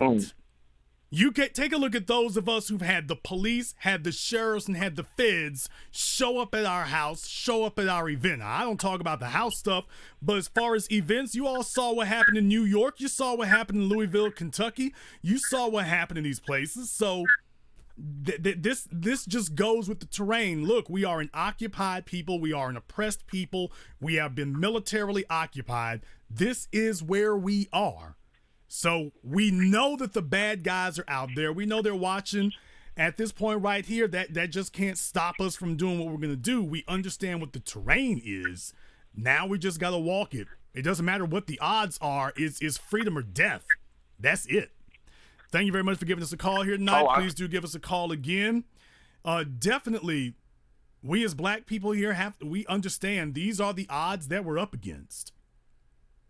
This is what we're up against here. It's not a game and it's not a joke. Not at all. Not at all. As black people, this is life or death. They are that serious about what's going on. They are. Even if we're not. They've always seen themselves as at war. And the war continues. I want to thank Negus Neutrino, the Be Impeccable, Ray Knight, Aaron Johnson. Thank you very much for your supporting this hour of the BlackChannel.net radio program. Jay Deli, Deshaun Akachekwu, thank you very much for your long-term support. And Raw Varian, thank you very much for supporting the BlackChannel.net program tonight. Caller from 609, you're on live with the Black Channel. Hello, Jason? What's your name? Where you calling from? Yes, my name is Kende Akinboni. I'm calling from New Jersey, Bordentown. Kende from New Jersey. What's on your mind? Yeah, so, Jason, I've been, first of all, I want to just show some appreciation. I've been listening to you for about 3 months. I'm a first-generation Nigerian, born here, 24 years old, and I just think it's really important, you know, what you're doing, especially for the young people, because I think, you know, a lot of the older generation, they're pretty much gone, in a sense, because just the state of everything that's going on in the community, you know, just watching the news and just, you know, what people are going with, it's just, I think they're just gone. So I think the fact that, you know, you're planting these seeds, especially for young guys like me, it's very, very important. Well, that's what I'm focusing my attention on. I don't make my films for the civil rights generation. I was the guy back when everybody was afraid to say it because it was outrageously unfashionable when I went to war against this supposed icon status of the civil rights generation and said they didn't accomplish anything, they didn't do a damn thing, and they're not worthy of respect. because I wanted young people like yourself to not bow to them. With folk telling you respect your elders, don't respect a damn elder. Respect an elder, an accomplished elder. Respect their accomplishments. But if they are an elder with no accomplishments, isn't an elder. An elder with no accomplishments is just an old nigga. You don't have to respect them. But when you got somebody who's showing you power, wealth, and influence, showing you resources, showing you knowledge that you can actually put into effect, I'm sitting up here telling you all, they told you that you got Negroes telling you that don't believe in Jesus, but then telling you to deify your parents. And I'm just the guy who told you no. Don't be afraid of a man with a pitchfork jumping out of the ground, and don't be afraid to question your parents. And if they didn't deliver, don't be afraid to call it out. Now, that doesn't mean you whoop their ass and drag them down the street by their hair. I didn't say do that. But what I am saying is no, I'm not going to sit here and deify you. I'm going to ask you for invoices. I need to ask you what you've done. You need to show me tangible evidence that you have set me up for power, wealth, and influence. And if you didn't do that, I'm going to call it for what it is. But you're not going to bull jive your way into some deified status. Yeah. And on that point, too, I work at a technology firm on the marketing team. And my boss, he's an Indian guy, and he was just telling me a story about, he went to India for a wedding. And he was telling me that, for the gifts for the bride and bridegroom, the parents basically set them up, to give them like $2 million, and they buy them a house, and they just kind of set them up to get into their married life. And I was just thinking wow, that's a culture that basically gets the idea of, passing something on to their kids. And I was pretty shocked because I never even got that kind of idea, that people could do that. So it's just crazy that, that idea. But let me explain why. Let me explain why it is, brother. Because it's a situation here where, as black people, we've given black folk, and understand, there have been legitimate obstacles thrown in our way. Let me be clear about that. Yeah. There have been legitimate obstacles thrown in our way. If you a 2-time, 3-time, 4-time baby mama, that's not white supremacy. You just a hoe. And if you've been doing drugs since the Reagan administration, that's not white supremacy. You just a crackhead. And and yes, there are legitimate obstacles that are thrown in our way, but we got folk who knock themselves down, telling the rest of us that we need to give them a pass. Like the folk who got knocked down. Understand something, brother. Just because you got knocked down doesn't mean you stay down. Just because you got knocked down doesn't mean you stay down. You didn't have any control over who knocked you down. I'm not blaming you for that. But if I come back a year later and you are still where I found you, where I first saw you, that's not because you got knocked down. You just stayed down. And that's a matter of your character. Are you a person who overcomes obstacles, or are you a person who just lays down? And I can't use Mr. Lay Down. And I want to teach you all that understand something from a fella who, in a lot of y'all's cases, I'm old enough to be your dad. I'm telling you, I grew up with your damn parents. They're bull jiving you. They had every opportunity, every chance, and to all of you who are young enough to be able to do so, ask your parents for to see a couple of pictures of themselves when they were your age. And I guarantee you, the pictures that they show you is going to be them with their gator boots on, if they're old enough to have the bell bottoms, or in the 1980s, it'll be your daddy with his 81 Regal, or his 81 Olds Cutlass. It'll be your mama dressed to impress to go to the club. She gonna be blushing because she was wearing a skirt that's a little bit too high for her children to be seeing her in. She gonna be bragging about how cute she was and bragging about how she was pulling men and the other females was hating on her back then because she was so fine. I guarantee you, and it's something for us to laugh about right now, but then when you say, well, I'll be damned if you was pulling niggas so easy like that, what the hell you had to show for it? Kim Kardashian got something to show for all the niggas she pulled. Oops, I ain't supposed to say that. I'm not supposed to say that. Kim K got something to show for all the niggas she pulled. You can call her whatever the hell you want to. At least she got something to show for it. Hey, Mom, what you got to show? What you got to show for it? Yeah. Hey, Dad, man, I was styling, man, I was balling out of control. Okay, Mr. Baller, well, you balled once. What about now? Because you see, I listened to a guy named Jason Black, and he got knocked down a few times too, and he got back up. And every time he got back up, he started building again. I built it once. I built it twice. I built it 3 times. Doesn't matter how many times you get knocked down. If you are a builder, every time you get up, you're going to start building. So if your dad was only able to build it once, you need to start asking yourself, was he really trying to build anything? Because if he was, then the nigga would have got back up and started building again. I'm telling you, if he didn't get back up and start building, every single black man in America is going to get knocked on his ass at some point. We live in a system that does that to you. From the age of 0 to whatever, between the ages of 0 and 20, you're going to get knocked on your ass at least once. At least once by the system, not by your community, but at least by the system. You're going to get knocked on your ass at least once. Every black male goes through that. Tell me what happened after he got knocked down. Yeah. And I guarantee you he going to show you a bunch of stuff that he tricked off, and then he was done. Exactly. Yeah, I mean, I totally agree. You know, there's a lot of odds stacked against us, but as men, you can't really have any excuses, men and women. But I think for too long we've been given a lot of excuses. We've been told to do things that don't work, like voting. I actually never really believed in that, you know, just because at the end of the day, you just have to look at the results. You know, what is the state of our community with what we've been doing for so long?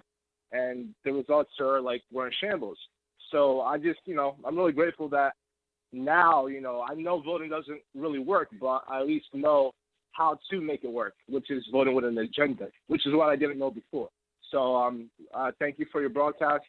It's really enlightening, and, you know, it's time for me to start building. Well, thank you very much for giving us a call tonight here. Please do give us a call again. I definitely want to thank everybody else here who's chipped in for contributing to tonight's program. Harold George, thank you very much. Voting out of tradition can easily be taken to extremes. Let me tell you, we have a lot of obsolete extremes. There are places in obsolete traditions. There are places in the world that practice female circumcision. That's a tradition there too. Just because it's a tradition doesn't mean you should keep doing it, or at least you shouldn't keep doing it the same way. NAE Bird, thank you very much for contributing to tonight's program as well. Rob Varian, you're back again. You asked, I'm curious, TBA, would you ever run for public office with Professor Black Truth? If you, I can tell you what Professor Black Truth will say right now. If nominated, I will not run. If elected, I will not serve. For me, it depends on what the office is. I would definitely run for office. It ain't gonna be with him because he's not gonna run. But if I had the opportunity to do it, yeah. If I had the opportunity to do it and it was the right office and the right circumstances. However, I have found something that is more powerful than politics. Politics is just about everybody getting elected, everybody choosing one person who will speak for the group, as opposed to having raw democracy, which can frequently go out of control. So all we really need to do, it doesn't matter if it's a tree stump. It doesn't matter if it's a folding chair. As long as we get to choose what the folding chair does, we're cool. If we run the economics, then understand that is an eternal place in office. Do you get that? When you run the economics, that's an eternal place in office. Would you rather be Barack Obama, or would you rather be George Soros? Would you rather be the guy who gets put into office, or would you rather be the kingmaker who chooses who goes to office? Would you rather be Donald Trump and George W. Bush, or would you rather be the Koch brothers? Me personally, I wouldn't want to be the king so much as I would want to be the kingmaker, if it was me. Gregory Rose, thank you very much as well. Spark LITD just contributed here a family cell phone bill. Thank you very much for that as well, and for supporting the BlackChannel.net radio program. This is the BlackChannel.net radio program, where we turn sacred cows into hamburger on a weekly basis. Caller from 206, you're on live with the Black Channel. Caller from 206, last try, you're on live. Okay, caller from 206 has been abducted. Caller from 916, this better not be the same one again, you're on live with the Black Channel. No, this is someone different. My name is Olivia, calling from Sacramento. Olivia from Sacramento, California. What's on your mind, sister? Hi. I'd just like to circle back to to tie in with what you were just said.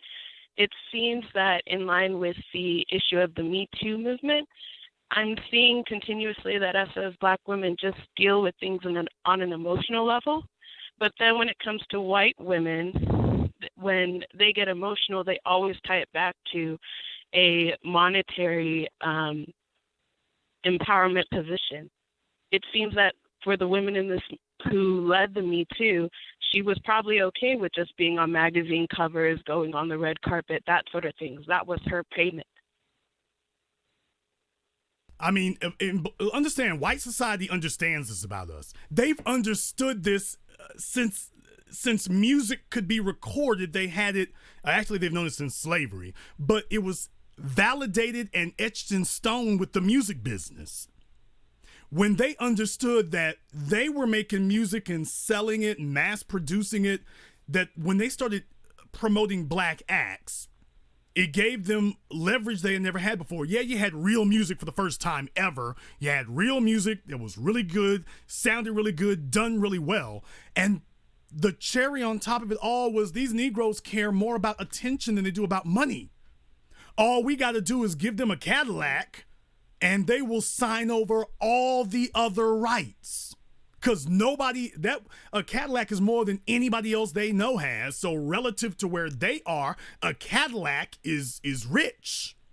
We've got them so destitute, they think a Cadillac is rich. All we got to do is give them our car and they'll sign over all of their other rights. Oh yeah, and tell them that they're going to be on TV. That's a big one. That was a really big one back in the 90s, as a matter of fact, when they did Yo MTV Raps. Do you know how many rappers got screwed on their record deals simply because the record companies told them, you sign with us and you'll be on Yo MTV Raps? Do you realize how many Black acts got screwed simply because they were told that? They don't want to talk about it now. They don't want to talk about it now, but baby, back in the day, that was all they had to be offered. We'll get you. All of them were chasing getting on TV because they all wanted to be validated because, as you know, Black people systematically suffer from an inferiority complex. And they said, we'll get you on TV. We'll get you on TV. And even if they didn't say it, you knew, if I'm with this record label, if I'm with Drake's record label, I'm going to be on TV. And they were willing to sell their souls to get on television. I'm telling you right now, everybody who's as old as I am, I don't know how old you are, Olivia, but everybody old as me, you all know back in the 90s, getting on Yo MTV Raps, getting on BET, was that 106 in Park? I mean, that was it. Negroes would have had a shootout in the middle of the street to get on there.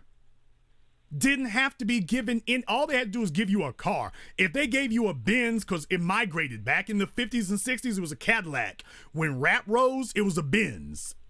All they had to do is give you a 560. They give you a Benz and you have forgot. You didn't read anything else. That song from the DOC, from Ruthless to Death Row, he was talking about it there.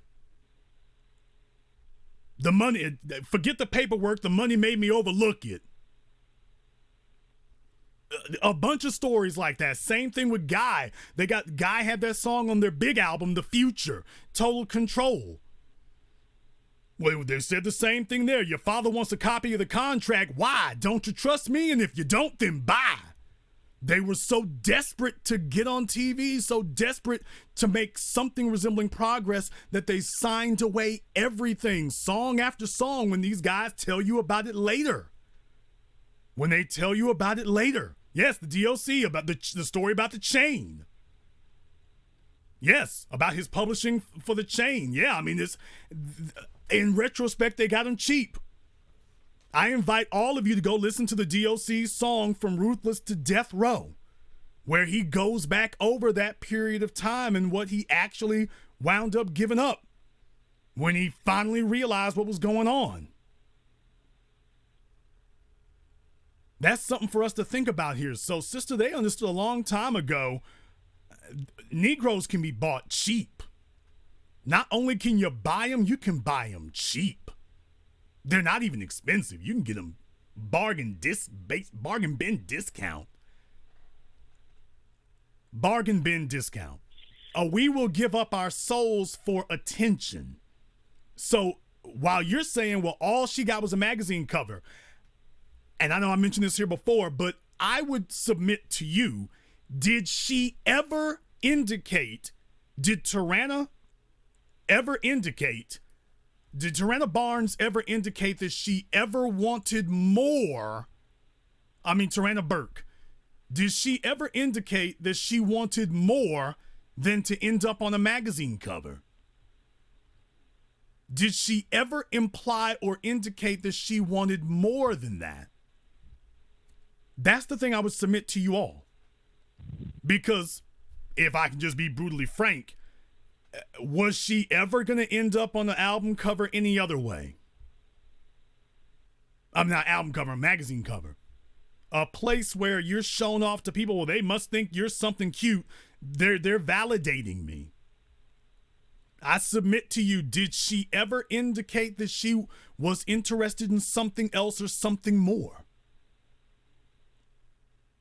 Attention is worth, it's not worth money to black people, it's worth more than money. Attention is worth more than money to us. It is. If we had a choice between a pile of money and a lifetime of free attention, most black folk would take the attention. Truth be told, if you gave the average black person a choice between wealth with anonymity and attention with a working class job, so you can be filthy rich wealthy, but you have to be anonymous, or you can make a working class wage, $10 an hour, but you will be the most famous person in America, most black folk would choose the fame. Because they'd be like, well, without the money, without the fame, what good is the money?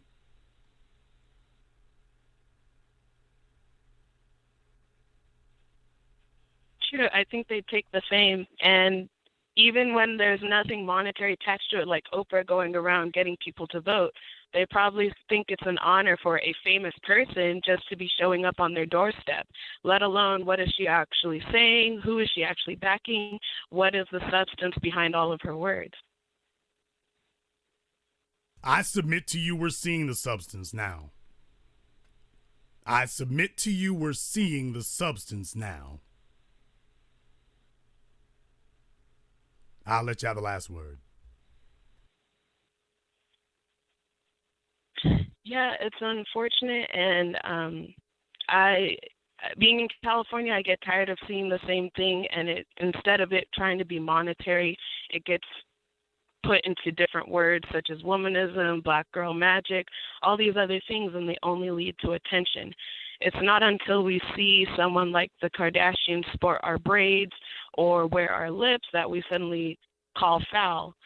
And if we want to have some kind of weight under us as far as black women, we need to be black first and to support our men along with it. So going out and supporting whoever Oprah or anybody or Kamala Harris are trying to say in support of women doesn't help us at all. Well, thank like I say, thank you very much as well, Olivia, for calling in here. Most black folk don't have a black agenda. They have a personal agenda. And this is what allowed these white feminists to hijack this. And now, for those of you who are catching this late, just right now, I want to show you that this is what I started off talking about here. If you all want to know what it's really all about, it was a black woman, this woman right here, Tarana Burke. She's the one who started the Me Too hashtag and the so-called Me Too movement. And after all this time about Me Tooing and talking about how she was discriminated against, or she's talking about for other women being discriminated against, certainly she wasn't being, but other women being sexually harassed, because certainly she wasn't. Take a look at this right here. A couple months ago here, if you remember when Les Moonves, who was the CEO of CBS, hundreds of millions of dollars at his disposal, he got fired for sexually harassing women, allegedly, and they said they're going to take $20 million out of his severance pay in order to, quote, donate to the Me Too movement. Here's the problem. Who is the Me Too movement? Is it Tarana Burke? I guarantee you they are not going to cut a check to Tarana Burke. They're going to find a group of white women. They're going to find Rose McGowan, or they're going to find whoever hell else. They're going to make some white woman and say that, oh, her organization is the Me Too movement, and we're going to give $20 million to her. So this black woman gets out there and puts in the shoe leather. This black woman gets out there and riles up the attention, and other black women get around her for the purposes of attacking black men, and white women have hijacked this so that they can get benefits for themselves. They knocked off Bill Cosby, and now they're going to liquidate his wealth and transfer it to white women. They've knocked off Les Moonves. They're going to liquidate his wealth and give it to white women. They're trying to knock off Harvey Weinstein and Kevin Spacey so they can liquidate their wealth and give it to white women or other white men. Show me the black women who are benefiting from this. But then again, the question is, what is your agenda? Do you have one? Or did you watch yourself get played again? Mr. Dacus, thank you for your support. Nakia Lewis, Campbell McHenry, thank you for your support also. Riding with the B1 Media, he's back in the room here. And Michael Harris, keep pushing, brother. You're doing God's work, and so are you. Thank you very much for supporting tonight's program. Caller from 843, you're on live with the Black Channel. Hello? You're from 843, you're on live. Yeah, hey, how you doing? My name is Chauncey Johnson I'm from Charleston, South Carolina. Chauncey from South Carolina, what's on your mind? Hey, how you doing? What are the what are the alternatives for voting? I'm a black man here in America. For the last 18 years, I participated in every vote, every midterm, every presidential term, and it seems like nothing ever changed my life. Anything I wanted to do, I did on my own. So can you tell me what is the alternative for voting? The alternative for voting is black empowerment. Mm-hmm. That's the alternative to voting. That's the alternative to school. Black empowerment. That's the alternative to religion. That's the alternative to politics. The alternative to voting is black empowerment. Okay. Well, now let me explain. That's let me explain what that means, because there's a reason for that. Okay. And a lot of people think they understand it, but it needs to be explained to them. Black empowerment is spelled as dollars, but your dollars must have a purpose and an agenda. If the purpose of you making money is to pay for a damn car and a house, you are worthless and useless to black society. Your dollars are to serve in service to the people. Now, by you being economically strong, you are therefore to take your economic strength and use it to help other black people. That's the purpose of it. And when all of you are economically strong and economically capable, then you can move into politics from a position of strength, because you will be able to handpick and choose people to be your representatives. You will then be able to give them the financial resources that they need to wage and win an election campaign. And you'll also be able to keep them in office. And if something happens and they get removed from office, you'll be able to replace them with another one. Okay. But you can't. Well, that does. We're trying to put politics first because voting is easy. Oprah and them tell you got no excuse for not voting. Yeah, voting is easy. And we're trying to use voting as a substitute for actual empowerment. We're not trying to do the real work. The real work is building an economy so that you can control the politics. Because right now, all we're really doing is throwing putty at the wall and hoping it sticks. When you control the economics, you're not throwing mud balls at the wall anymore. You're throwing darts and arrows. There's no question it's going to go in and stay where it is because we set it up to do so. Politics is not supposed to be a damn gamble. It is supposed to be an engineered transaction, as Professor Truth was talking about the other day. It's supposed to be an engineered transaction. And we are failing at creating an engineered transaction. Donald Trump got into office and pursued the white agenda. Well, I mean, but they built him. They put him in place for it. They built him. They put him in place. And once he got into office, this is all part of the plan. This is all part of the mechanism. We as black people are trying to refuse to build the mechanism.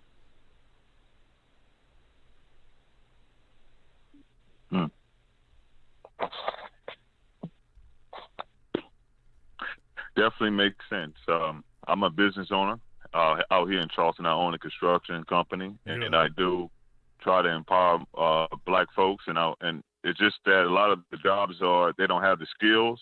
And one of the things I try to do is take those people that come out of prison and train them on the skill. I have a masonry business. We do masonry work here, and I guess those are some of the things that I'm doing to try to get our people to work together. And I'm trying to, gather with some of the other local black-owned contractors here in the area. Well, that's a good start there. Like I say, I mean, you definitely want to have access to that. And folks who are serious there, I'm never going to tell you to hold up your business like that for anybody who's not serious. If they're serious, pull them to work. If they're not, you still have a business to run and keep it viable until you find people who are. That's what you need to do there. But as far as what do you do, as far as what's the substitute to voting, make your construction business as big, like Don Peebles. When your business needs to be like Don Peebles, Peebles Construction. Take a look at where Don is today. That's the alternative to politics. That's the alternative right there. So you need to get where Don is. You need to get mobbed up and ganged up with the city council and everything else so they know who the hell Chauncey Construction is. So when they see you coming, they got a big ass smile. That's the other thing right there, brother. I mean, I don't know what the campaign finance limits are where you are, but let me make one thing very, very clear to you. Politicians pay attention to who gives them money. That's why they have campaign finance records, so that it would be legal for them to document who gave them money and how much. That's what it is. Now it's legal for them to document it. Well, you just sparked the light bulb in my head, and I know exactly what to do. Well, get to it. I really appreciate it. Thank you very much for giving us a call here tonight. Understand, brothers and sisters, I sat in Don Peebles' office. As you all know, I was the first and foremost to ever do it. I sat there in his office, and he ran down the story of how he got started. His mother knew some politicians. He started basically as a bundler holding fundraisers. Politicians got to know who he was. Even if it's only $1,000, do you all understand? $1,000, even if it's only $1,000, the politician's going to show up to get it. Even if it's, quote, only $1,000, he's going to show up to get it. He's running for office. If you got $5,000 from a fundraiser to give, the politician is going to show up to get it. And he's going to remember who you are just like any damn body else. He remembers where he got that $5,000 from. Why? Because most people don't contribute that kind of money. They don't give, you all think about contributing millions. Most people don't even contribute $1,000. He's going to remember who gave $2,500, or if there are campaign limits where he is, he's going to remember who gave the limits. Or more importantly, if you organized a fundraiser, he's going to remember who organized the fundraiser when he walked off with 10 G's, 20 G's. He's going to remember that. Or if it's only 5,000, he will remember it. He'll remember it. As black people, we are trying to get liberation without finance, and it doesn't work that way. Politics serves economics, not the other way around. But economics is hard. We're trying to find a shortcut. The problem is there is no shortcut. There's just a bunch of dead ends. Caller from 314, you're on live with the Black Channel. This is Nakia Lewis calling from St. Louis. Nakia Lewis from St. Louis, what's on your mind, brother? I had two things I wanted to say. The first one is, I was just wondering, do you think that black people should boycott voting as a whole? No. And the second one was, I had an idea in mind and black out our calendar. where we don't participate in any holidays except for our own birthdays and stuff like that? No. And those are two things I want to get your opinion on. The answer is no. And the answer one, is my no brother, to and I both. appreciate your hard work. Slow down. Stick around for a moment here. The answer to both of those questions is no. I have historically been asked what I think about boycotts. Boycotts are useless and pointless. It is not about what you say no to. It is about what you say yes to. Boycotting Walmart is useless because all they will do is go somewhere else. I'm not saying to boycott voting because I believe the Democrats won't go somewhere else or the Republicans won't go somewhere else. They're both doing it now. They're trying to let illegals in the country to replace us if we don't want to support them. And they already see the cracks are in the wall, and they're trying to avoid that. So boycotting doesn't work. Empowerment is what works, not boycotting. Not participating in holidays. Okay. Taking 1 or 2 days off a year or a week off or a month off doesn't matter. Black people only have a wealth of 0.5% of the nation and the world's economy. In a world of $300 trillion of global wealth, black people have $1.5 trillion. That's 0.5%. If we disappeared tomorrow, hell, that got wiped out by the subprime mortgage crisis 10 years ago. If black people disappeared tomorrow, the world's greater economy wouldn't even notice we were gone. Some Korean hair care stores and some Arab liquor stores would notice, but the global economy wouldn't even notice we disappeared. They wouldn't even notice we left the building. So we keep making up these fallacies to ourselves. That's why boycotting doesn't work for us. Empowerment is what will work for us. You get that 0.5% up to 5% or 8%. Now people are going to take notice. Now, once you get to that point, you've already started buying politicians. You already started buying school boards because you've got an agenda. You don't have to worry about folk on TV saying little slick ass comments about you because you got weight at the networks because you're no longer actors, you're producers at the networks. So there's where we need to start. Not with a boycott, but with empowerment. Okay, that makes sense. I understand clearly.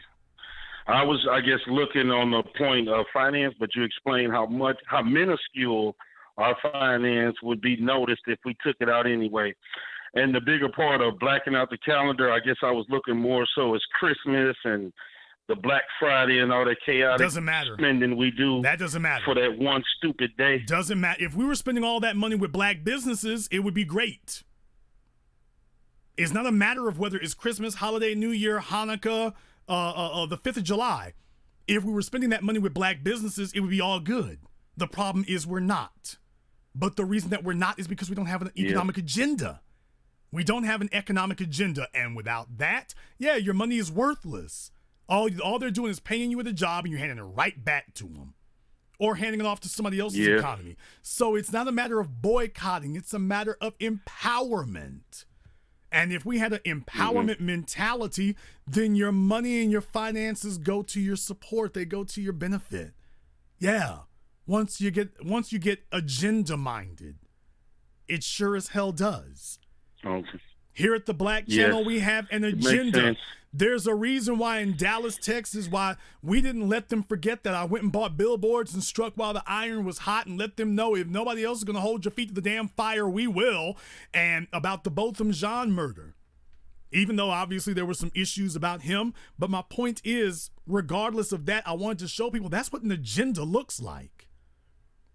That's what an agenda looks like. If we focus on empowerment, like I've been telling the previous caller, no, we don't boycott. What's the alternative to politics? Empowerment. What's the alternative to boycotts? Empowerment. Brother, if we focus on economic empowerment, you become so strong that you're trying to say those things about boycotting and whatnot because you're like, okay, I don't want to be vulnerable to people harming us. You empower yourself, so you're never going to stop people from hating you. They're always going to hate you. You have no control over whether they hate you. First of all, you have no control. And second of all, you should have no concern. Of course, you should be aware of who doesn't like you. Obviously, you should. But your concern shouldn't be, how do I convert them from hating me to liking me? Your concern should be, well, I don't know how to stop him from hating me, and I don't even really know if I'm concerned to even want to take out the time. I don't know if I got the power to stop him from hating me, but I damn sure know how to get the power to stop him from being able to harm me. So he can harm me. He can hate me all. I see that. He can hate me all he wants. I can't take his hate away, but I can take away his ability to hurt me. Now, if we focus on that, you focus on empowerment, and all of a sudden everything else falls into place. The teachers can't hurt you. The politicians can't hurt you. Dog the bounty hunter can't hurt you. They're still calling you nigga. They still hate you. But they can't hurt you now. Mm-hmm. That's where I want Would us you to say be. that's similar to what the Asians are doing? Absolutely. The Asians didn't worry about getting people to like them. Take a look at Chinatown in New York, Chinatown in San Francisco, Chinatown in Los Angeles, Chinatown in D.C., Because I Chinatown in noticed they Chicago. don't focus a lot on politics. Well, no, they do focus on politics. Yes, they do. That is untrue. Asians. I guess on part of the financial end to buy politicians, but I don't. Slow down. I never see them too much running for offices. Hold on a moment here. Let me get a word in edgewise here so you can get gamed up on it. Asians have understood that population numbers don't matter as much as economic numbers. Jewish people understand population numbers don't matter as much as economic numbers. Indians, and I'm talking about East Indians, people from the nation of India, they understand that population numbers, they got one of the most populous countries on earth. They understand that that doesn't matter as much as economic numbers. That if you've got economic empowerment, everything else will come together. Now, we're under the illusion or illusion, whichever one you want to choose, look them up, but we're under the illusion that politicians, that these people not having significant population numbers makes politicians ignore them. I would lead you to a place like San Mateo in California. I mean, the Filipino population out there is huge. Korean populations out there sizable. Chinese populations are getting bigger. Still not enough that they form a major voting bloc, but they all brought their money. In Arcadia, I want to say it's Arcadia in California, a bunch of Chinese millionaires own that area now. So it doesn't matter about their small population numbers. They are the majority of the property taxes. They hold sway. The realtors kiss their asses because these people pay cash for the homes. They're not going to be, it doesn't matter what the politicians would want to, you messing with my paper. You let these Chinese folk come buy anything they want. You messing with my paper. This Bentley ain't going to buy itself. You messing up our paper, dude. So other white folk are going to come and yank you by the coat and say, hey, you're off code there. We don't do that. Just like with the illegals, it doesn't matter what their numbers are. They're not legal to vote. But the white folks who have them as their nannies and their housekeepers and the construction companies, they come and yank the coat of the politicians. Hey, you playing with my paper. You can't sit up here and run them off. I go to Home Depot every day. I got a story to tell you, by the way. I don't like to tell stories about myself. I don't like to talk about myself. I remember years ago, and I know this is not going to surprise anybody. I swear I saw this years ago. I saw, and you know, every time, once in a while, you'll go by a hotel and you'll see an 18-wheeler, and every once in a while, you might see the trailer. Parked outside. Right, at the hotel. Yep. So sometimes you'll see that. I noticed that a lot here in St. Louis. Right, well, sometimes you'll see that, but every once in a while, you'll go by and you'll see just the trailer. The truck, the tractor is gone. The rig is gone, but the trailer is still sitting there. I swear, one morning I was at the gas station. This is about 15 years ago in Louisiana, of all places. I was at the gas station. I saw this trailer sitting there, and I had noticed it had been there for about 5 or 10 minutes. It took me forever to get the hell out of that place, by the way. Stupid story behind that one, but that's for another program. I saw the trailer, and then I saw this van pull up. This white van pulled up. It's like a white Ford Econoline van. Brother, I swear on a stack. I swear on 2 stacks. I saw the back doors of that trailer open up, and about 12 of them came jumping out of that thing. Wow. Now, I don't necessarily remember if it was refrigerated, although I want to say it was. But I saw 12 of them jump out of the back of it. So I don't know how long they had been sitting there.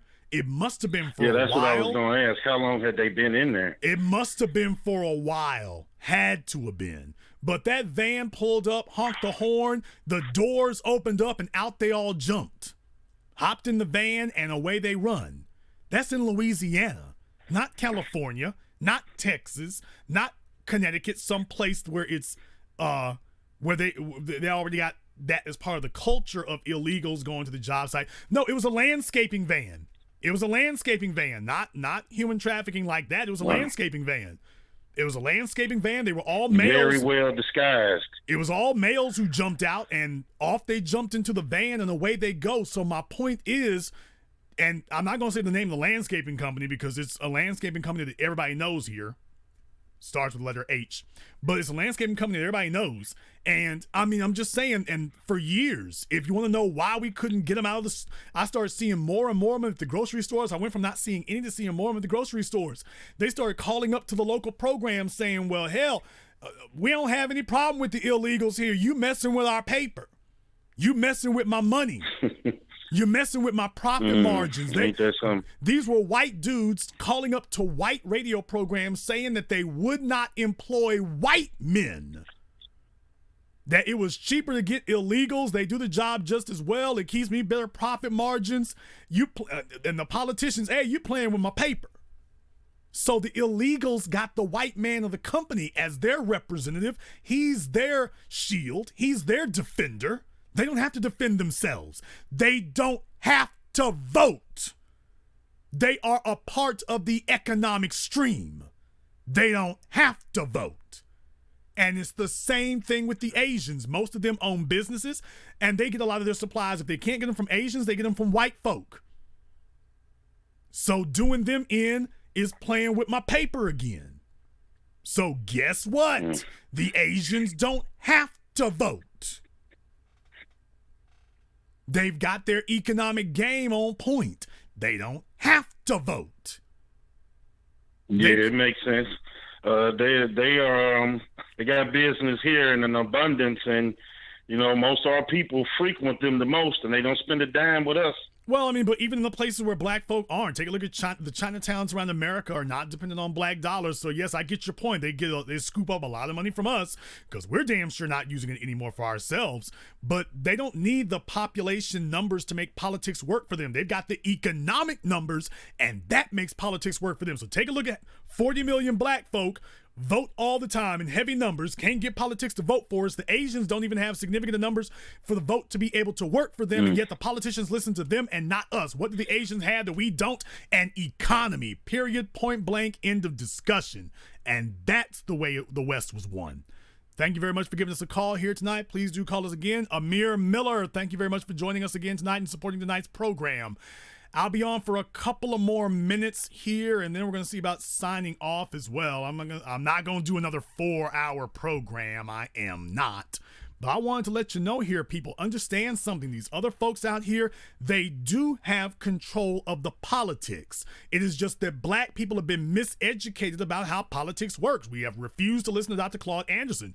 We have refused to understand how politics truly works. Everybody else gets it. Everybody else understands, except black people, because black people are trying to figure out a way to get to the promised land without building an economy, because unlike the Asians, unlike Latinos, unlike the Arabs, unlike the Indians, black people understand that if we build an economy, we're no longer in line for a pat on the head from white mommy and white daddy. As a matter of fact, they will take offense at that.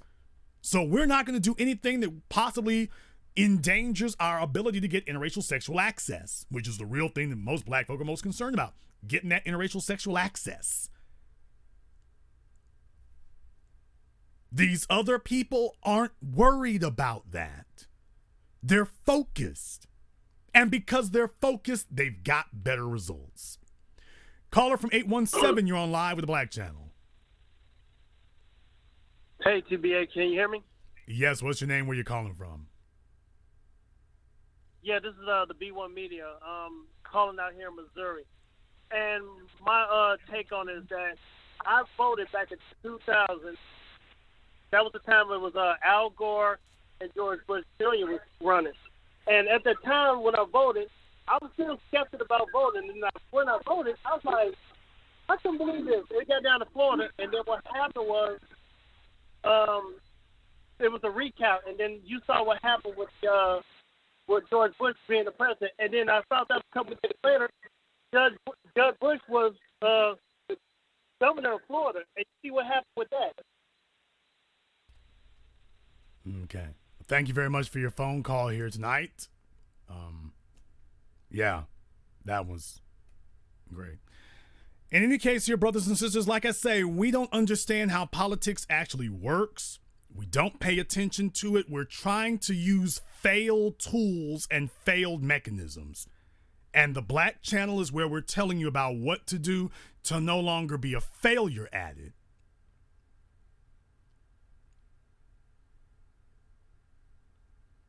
That's the issue that we have.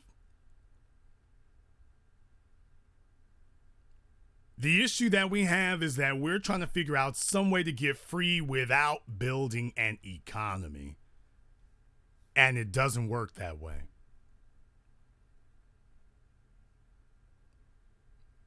Thank you very much for calling. Thank you very much for supporting us here. Also, Justin Hampton, black people have the game in reverse. Money, then politics, not politics, then money. Absolutely, positively. That is the way that it works. That's the way it works. I'll take one last phone call here. Is this a caller from overseas? You're online with the Black Channel? This is Justin Black. Good morning, sir. It's Jeff from London. Am I coming through clear? Yes, you are coming through clear, Jeff. What's on your mind? Yes, sir. Great broadcast as usual. I've listened to you before all the time, the last 4 years. Great information, great game you give us to the people, the family. Much respect to you from London, much respect. Short question. You came to London a few years ago and gave a talk, which I missed. But question A, when, if at all, you come again, we need you in London. We need your fire, your intelligence, and your dynamic personality in London, if at all. Well, when you come back to London, if at all. Well, I mean, we might have I really need to see about having a screening over there in London of Race War is what I need to do. I've never actually physically gone there. I did have a screening of my film 7 a.m. there. But I get asked about that from people in London. I get asked about that all of the time. I really need to stop being negligent about the UK. At some point, like I say, if I don't want to etch this in stone, because if when other people say it, they bull job, and when Jason Black says it's gospel, is going to happen. If I do make another film, I really want to make a real effort to go to London. I really want to make a real effort to go to the UK in reality. So that would be something I would want to see about doing. So if I do make another movie, I will make every effort to attempt to go to the UK. Even though I know there would be issues with it logistically and legally. I know there would be issues, but if I do make another film, I really want to make a real heartfelt effort to try to go there. Issues you, sir, Scooby snacks. Well, you're traveling like Twinkies. Issues are nothing to us. We built the pyramids. We're in France now. We're here to watch the Scooby snacks. But also, your point about the black feminists, they never learn. I mean, Bill Cosby tried to go solo. And where's it gotten him now? You've always billions. Instead of using that, he's meant to talk about yourself, Tariq Nasheed. He's fought Spellmans, Morehouse, these coons, and they let him down. Where did they need support? Where were they? Where was Spellman? Where were Morehouse? Those are excellent questions that I asked when I was on the Carl Nelson program. I asked those questions. Where were all those black feminists? Where were they? He gave all those people that he gave, all those black folk. When I say, what did Bill Cosby do for black people? They said, he gave out scholarships. And what did all those people who got those scholarships, what did they do for him in his time of need when he needed them? What did they do? So if you think that what he Zero. did was a good investment, explain to me where he got the return on his investment. Because I was sitting here, I was watching, I was listening. I've been witnessing it for years now, and I waited to see when that return on the investment would come from all this Morehouse and Spelman and every damn thing else.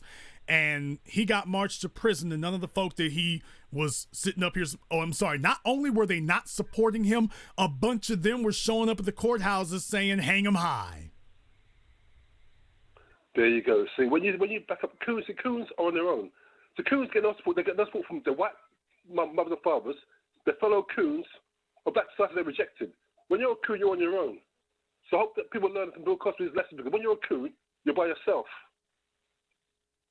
You know, when we learn that lesson. Anyway, brother, I mean, I know you've got time to go now. Because, it's a great broadcast. It's a great broadcast. I've called before and I'll call again. And yeah, I support your program, Race War. 10 seconds. Financially. And yeah, great broadcast, great films. I can't wait to see it in London. I can't wait. Well, thank you very much for checking in with us. Thank you for your support. I'm going to see what we can do on that. Always glad to hear from the UK. It's always a good thing for us here. Because white supremacy is worldwide, but so is black empowerment. I got to say, and I have to do better about that. I'm just public confession about this. I got to do better about that. I know I'm negligent where overseas is concerned. I know I am. I get so busy sometimes, and that's not an excuse. It's not an excuse. But I get busy sometimes when I get going and stuff, and things keep rolling and stuff goes under the bus. And sometimes it leads to the impression that I'm not concerned or I'm not connected to people that I am. It's just there's a lot going on, and I'm a one-man band in a lot of ways. But definitely where the UK is concerned, I would love to make that connection. That's actually what I would like to have as a priority. Let's go ahead and take one more phone call here while I'm at it. Caller from 779, you're on live with the Black Channel. Caller from 779, last try, you're on live. Okay, caller from 779 has been abducted. I want to thank Young Ruga, Mr. Black Boot Jr., and Brooklyn, is that Brooklyn NJ or Brooklyn JFLEU? Thank you very much for contributing here to support tonight's program. We do definitely appreciate that. Hopefully there'll be some upgrades made here soon to help you all as far as your ability to express yourselves. I would very much like to be able to do that also.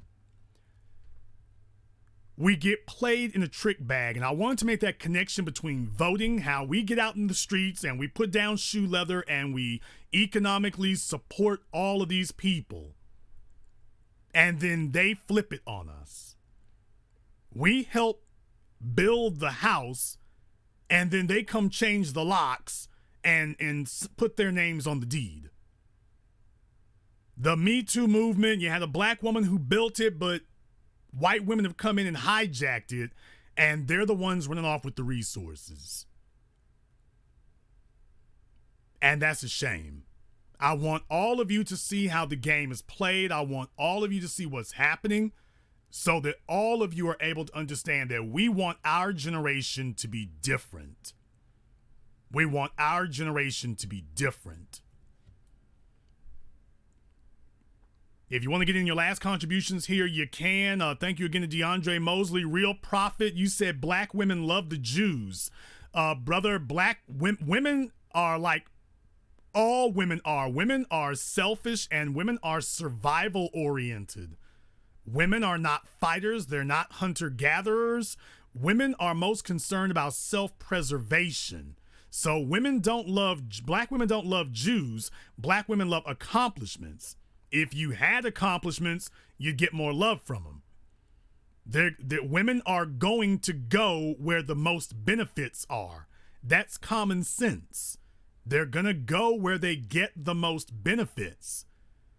This idea that somehow we are going to get black women to submit to us on some voluntary basis that has absolutely no tangible benefits connected to it. I want you to submit to me because we're the same color. Okay, and what's the benefit of submitting to you?